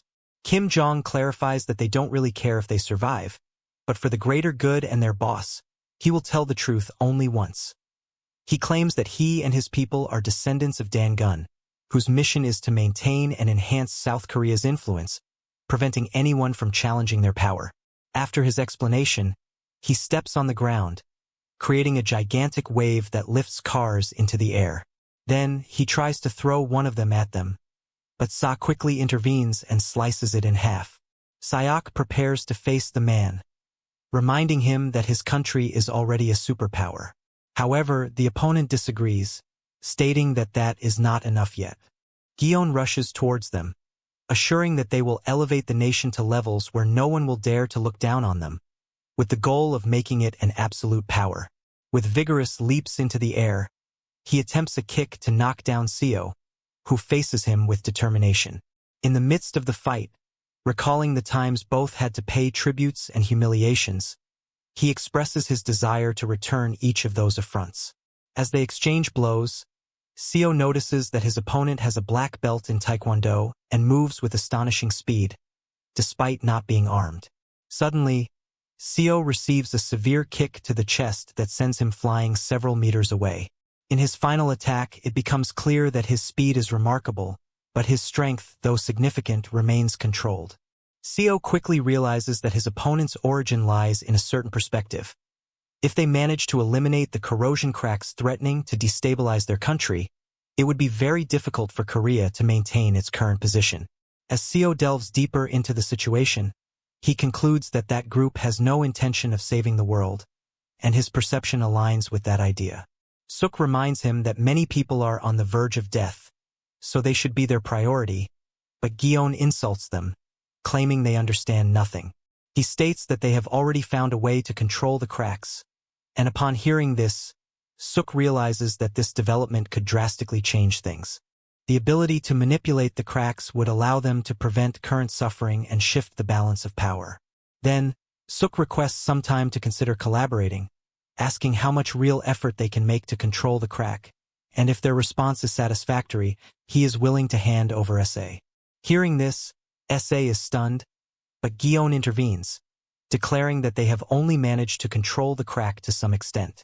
Suk quickly stops him, clarifying that by to some extent, he means there isn't full control yet. He reproaches Gion for speaking arrogantly, pointing out that, in reality, he's nothing more than an inefficient fool. He labels him a thug who has no idea what he's doing, which enrages Gion, who responds by launching a powerful kick at them.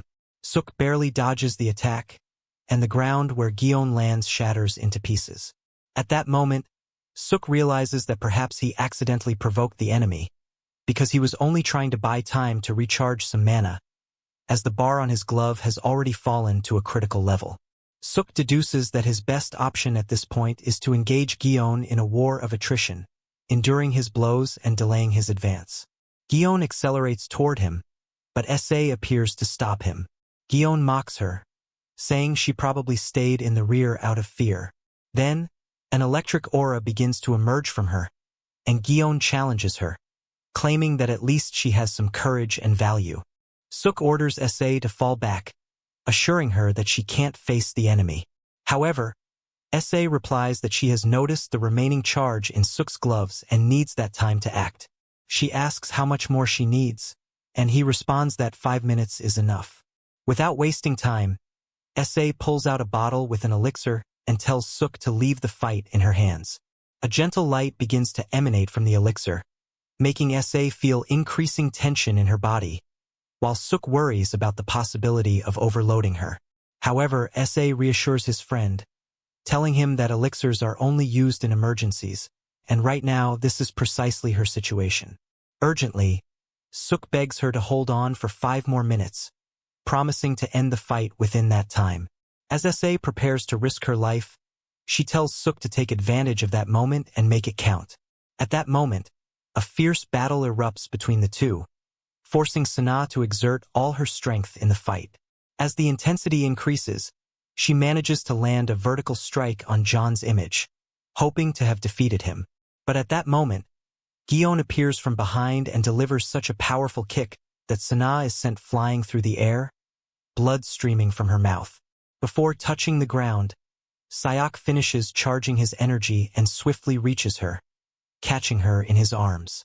In a cold, calm voice, he asks John if he is finally willing to die. Surprised, Gion perceives an increase in the opponent's energy and wonders how he managed to do that in such a short time. as it would be impossible to gather so much energy in that span. Confused, Gion begins to suspect that Sayak has been hiding his true strength all along.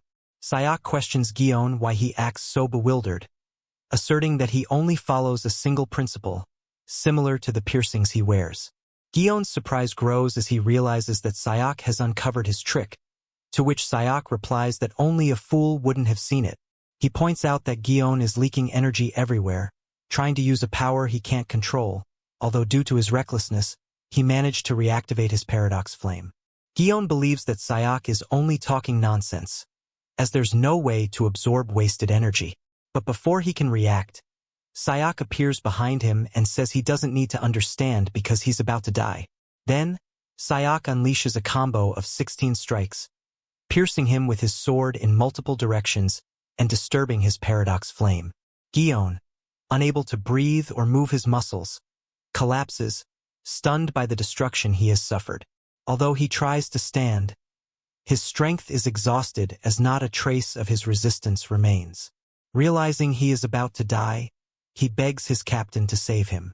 Suddenly, a projectile approaches from above, and Sayak detects the threat just before being hit. He quickly dodges, wielding his spear to block the attack.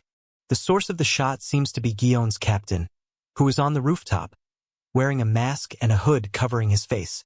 This captain congratulates him for being able to stop the assault, saying that he had previously tried to break his wrist. Curious, Sayak wonders who this man is and inwardly begins to suspect that he might be Gion's captain. Although reluctant to admit it, he feels that this figure is at least twice as strong as Sion. But, upon observing him more carefully, he emphasizes that he might be 4 times more powerful. The captain then challenges him, asking if he does not fear death. Sayak calmly replies that he does not fear death because he knows that if the captain wanted to end his life, he would have already done so. However, the captain intentionally withholds it, and Sayak asks if what interests him is the black flame he uses.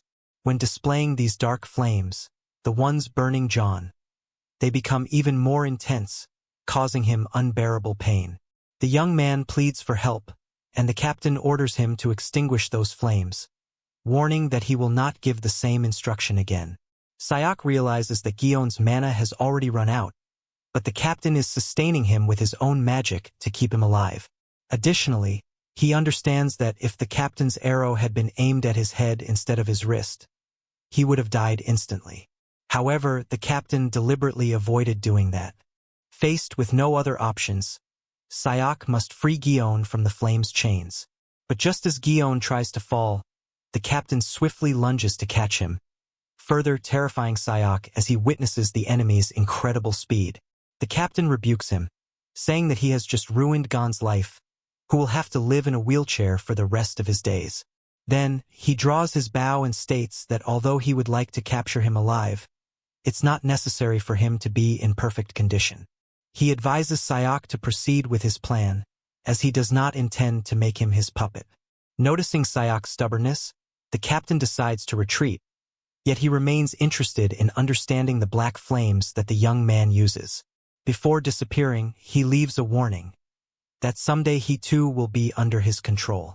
After he leaves, Sayak reflects on the situation and realizes he's gotten involved with someone of quite a difficult character. Then, Sa approaches and comments that it seems the villains are after his unique ability. Sayak confirms this suspicion but admits he doesn't know exactly why they want his power. Sa also asks why the antagonist didn't take her hostage, and Sayak explains that they might be aware of her past. However, Sangha doesn't believe that the terrorists would consider something like that. Sayak asks him to think carefully, as the enemies might even have support from the Korean government. He requests that this potential information be kept secret, since Sa admits she's not good at lying. Then, Sayak suggests leaving things for later and focusing first on the crack they face. Next, he tells her to stay back because he will go in alone. He encourages her to rest and recover until he returns, and without further ado, he ventures into the crack. Upon reaching the second level of the blurry space, Sayak finds a fortress of undead in the center of the chaos. He walks toward the fortress and perceives a highly dangerous energy emanating from there. Without anyone telling him, He intuits that the core of the corruption is behind the door. He convinces himself he must act very carefully because if he drops his guard, he could die. When he opens the door, he perceives a large pot from a distance and begins to wonder if this object might be the core of all the evil they are facing.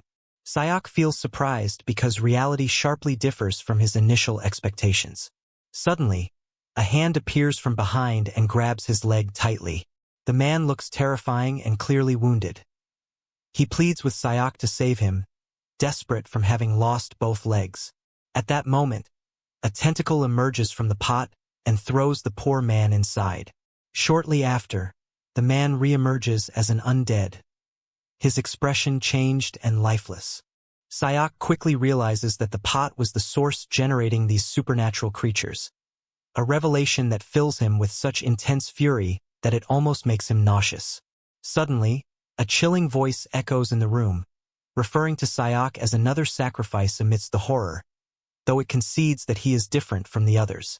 After these words, a figure appears in the background of the vision, revealing itself as a core, which turns out to be a swordsman. The core draws his sword and orders Sayok to do the same, as he needs to temper the blade with his own blood. The presence of the swordsman frightens Shook, who feels his fear intensify under the overwhelming pressure emanating from the figure, an unmistakable sign of his tremendous strength. The captain's ability to dominate this formidable warrior, whom he regards with respect and fear, leads him to wonder if someone even more powerful might exist. As Sayok reflects, the swordsman swiftly charges at him, nearly decapitating him in an instant, but Sayok narrowly manages to dodge. This action confirms that his opponent is much stronger than he had imagined. Nevertheless, the young man decides to risk everything from the start, attacking with all his might before the enemy can detect his weakness. He delivers a powerful strike toward the core, aiming to end the battle quickly. To his surprise, the core manages to block his attack with a skill that leaves him breathless, using only his sword. The situation becomes even more unsettling because Sayok notices he didn't even see how the enemy deflected his blow. Before Sayok can react to what is happening, the core strikes him swiftly and brutally with his sword, slicing through his body at the waist. Fear and confusion overwhelm Sayok as he realizes that his opponent is much faster and more aggressive than he had thought. However, the swordsman, in a show of respect, acknowledges that Sayok managed to prevent him from hitting vital points. Moving with dangerous steps, he decides to test Sayok with an even more perilous challenge. He executes quick, powerful cuts that cause the young man to fall to his knees, exhausted and severely wounded. Realizing the severity of his situation, Sayok understands that he has no choice but to turn to the flame of paradox, a powerful source of energy. But a problem arises. The enemy is not alive in the conventional sense, so the flame of paradox has no effect as an offensive weapon. For a moment, he ponders what he should do until he manages to stand up with the help of the flame. The swordsman, surprised by his resilience, questions what he must do to bring him down. But before he can act, Sayok receives several more cuts. The situation worsens. Every muscle in his body is torn, and, close to losing consciousness, Sayok clings to the hope that he can still move the muscles above his shoulders. With determination, he decides to use the flame of paradox to accelerate his recovery and heal his wounds quickly. The strength he gains allows him to rise again, astonishing the core, who cannot understand how Sayok still has the necessary strength to stand. It's clear that the young man has not yet shown all his potential, and becoming aware of this drives him to keep fighting, even without fully understanding how he manages to do so. The battle continues, and increasingly, the struggle for survival becomes more intense and dangerous. Acting swiftly, Sayok manages to position himself behind the enemy, convinced that he finally has an opportunity. When he makes his move, to his surprise, the opponent disappears right in front of him and reappears behind him, as if it were a fleeting thought. The enemy mocks Sayok, telling him he is too slow, and strikes him quickly, but instead of finishing him off, decides not to kill him. Seizing this moment, Sayok quickly retreats, leaving the enemy wanting to joke about his apparent mistake. However, Sayok yells at him, saying not to play with him, that he could have killed him if he wanted to, and asks whether he is playing with him out of pity. The enemy admits that he could have ended Sayok in that very moment but insists that he has changed now, that he no longer even remembers his own name, and that most of his memories have been lost over time. He confesses that gaps in his technique, caused by forgetfulness, have been fatal. He explains that after his defeat, they chained him, and that his case is actually the opposite of Sayok's. His body remains intact, but his experiences and memories are almost forgotten. It is then that Sayok understands that the chains surrounding the enemy's neck are precisely the ones the captain and Gion mentioned earlier. The opponent begins to speak, lamenting how much he has lost, from his name to the reason he started to become a swordsman. All that remains now is deep resentment, tinged with sadness.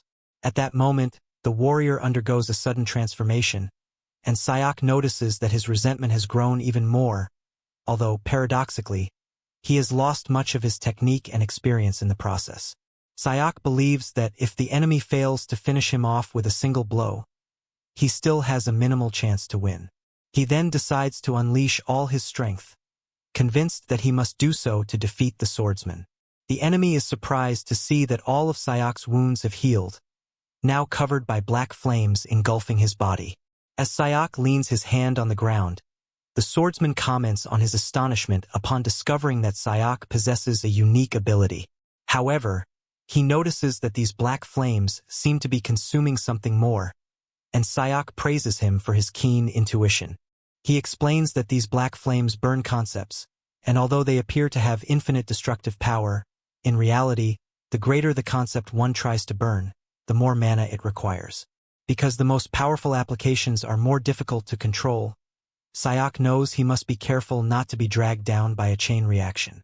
The opponent recalls that, in the past, he wouldn't need to worry about control, as he used the flames with less risk. But now, the situation is different. Without hesitation, Sayok tells him that he will consume all of the area's resistance. When the swordsman looks confused, Sayok keeps his reasons to himself and swiftly lunges with his spear in a rapid charge. He manages to push the enemy backward, and Sayok realizes he can take advantage of this situation, having detected that the swordsman has a limit. Seeing how severe the fight was becoming, the warrior suggests that they continue the confrontation outside the structure. At that moment, a brutal fight erupts, with both attacking relentlessly and destroying everything in their path. Buildings collapse, and poles break as they try to hit each other. Soon, Sayok is surrounded, and his spear is snapped in half. The enemy delivers an extremely powerful slash, seemingly aimed at ending Sayok, but his attack misses its target. Sayok quickly dashes toward the enemy, managing to pierce through a rock at dizzying speed, shouting furiously before striking with his weapon. This action unleashes a series of repeated blows that force the swordsman to retreat, battered and injured. Realizing the strength of Shuk's attack, the swordsman asks who he is, confused. While still trying to recover from the last blow, Sayok appears from above, cutting him with perfect lasers that split his body into pieces. The swordsman screams in pain, losing much of his vital energy, but he does not stop and attacks again. Both engage in a knife fight, and although both are harmed, Sayok's wound is deeper, diagonally slicing the opponent. Not wanting to give up, both of them screamed in pain as they fought, recalling their confrontation in another world. On that occasion, someone had asked what he would do if he encountered an enemy of equal strength. Sayok replied that one of them wouldn't leave alive. Now, in the crack, his most powerful attack dealt a devastating blow to the swordsman, though it cost him everything he had. However, in the end, Sayok managed to smile, convinced that he was the stronger. When the swordsman disappeared, the crack rewarded him, just as it had after defeating the second-grade core. Sayok was glad that rewards always appeared, just like in his other world. He checked the box and found a lance tip, which left him confused about how to use it. Without wasting time, he threw it far away and then called it back. Soon, he realized he could extend it using mana. He remembered that rewards were granted based on the number of people entering the crack and thought how it would have been better if Sangha had followed him from a safe place to obtain a reward. Then, he noticed that the enemy's sword did not disappear and decided to seize it. Shortly after, Sayak returned to the surface and found S.A. sleeping. He threw her the sword to wake her up, surprised by her appearance, as she looked different from any weapon he had seen before. Sayak explained that he had found it on his way and assured her it was a good blade, as whoever wielded it was no ordinary opponent. S.A. examined it and agreed, recognizing that the sword was truly magnificent. She asked where he had obtained it, but Sayak, exhausted, asked her not to worry about it. He only wanted to know if she had rested enough while he was away. Before he could say more, Sayak also lost consciousness. S.A. was surprised, but that simply confirmed that Sayak was still a human being. The danger of a second-grade crack made everyone go on alert upon learning that he had overcome it alone. The news spread quickly, and everyone was amazed, since even the most capable hunters usually find it difficult to face such a challenge without help. His face appeared everywhere, turning him into the celebrity of the moment. Later, Sayak wakes up in a hospital room and notices he cannot leave because a crowd is waiting outside. Soon after, a woman with glasses enters the room and introduces herself as Ja Su-jang, claiming to be part of the Embargo Tower Secretariat. Sayak asks her to come in, grateful for covering his hospital expenses, although he confesses he had not heard of such an organization before. Ja Su-jang responds that it is not a publicly known entity, as its main expertise lies in information technology. He assures her that he can come to her if he encounters any issues, although Sayak tells him that for now she has no problems. However, she expresses curiosity about something else. She asks whether the organization expects anything in return for their help, considering that the hospital's cost was not small, and makes it clear that the organization probably wants something from him. Without wasting time, Sayak directly inquires what they want from him. Before he responds, Su-jang hands her a cake to eat. Once they both feel more at ease, he speaks to her about a shield generator. He explains that it is a device capable of creating a protective barrier against corrosive creatures. The organization is interested in having CO help transport this very important piece of equipment. Although it is still a prototype manufactured in the United States, Su-jang assures her that if it works and is produced on a large scale, it will greatly benefit areas inaccessible to hunters. Essentially, it is a crucial mission that could change the fate of humanity. At that moment, Sayak understands that it is a task of great magnitude, and Su-jang confirms that they are assessing whether other hunters are willing to collaborate. She then asks about possible allies, and Su-jang mentions that Janabe has already agreed to participate. Hearing this, Sayak realizes that everything is larger than she had imagined. The conversation continues, revealing that the transportation of the generator will be by train. When it departs from Vladivostok and arrives in the Netherlands, it will be transferred by helicopter to the United Kingdom for testing. Sayak asks why such effort is being made to go to the UK, and she explains that in Naples, Italy, there is one of the great rifts, Restaurant, whose influence extends from Europe to North Africa. The only relatively safe zone in the region would be the UK, partly protected by the sea. She also warns that Europe is in total chaos, with governments collapsing and unable to control the situation.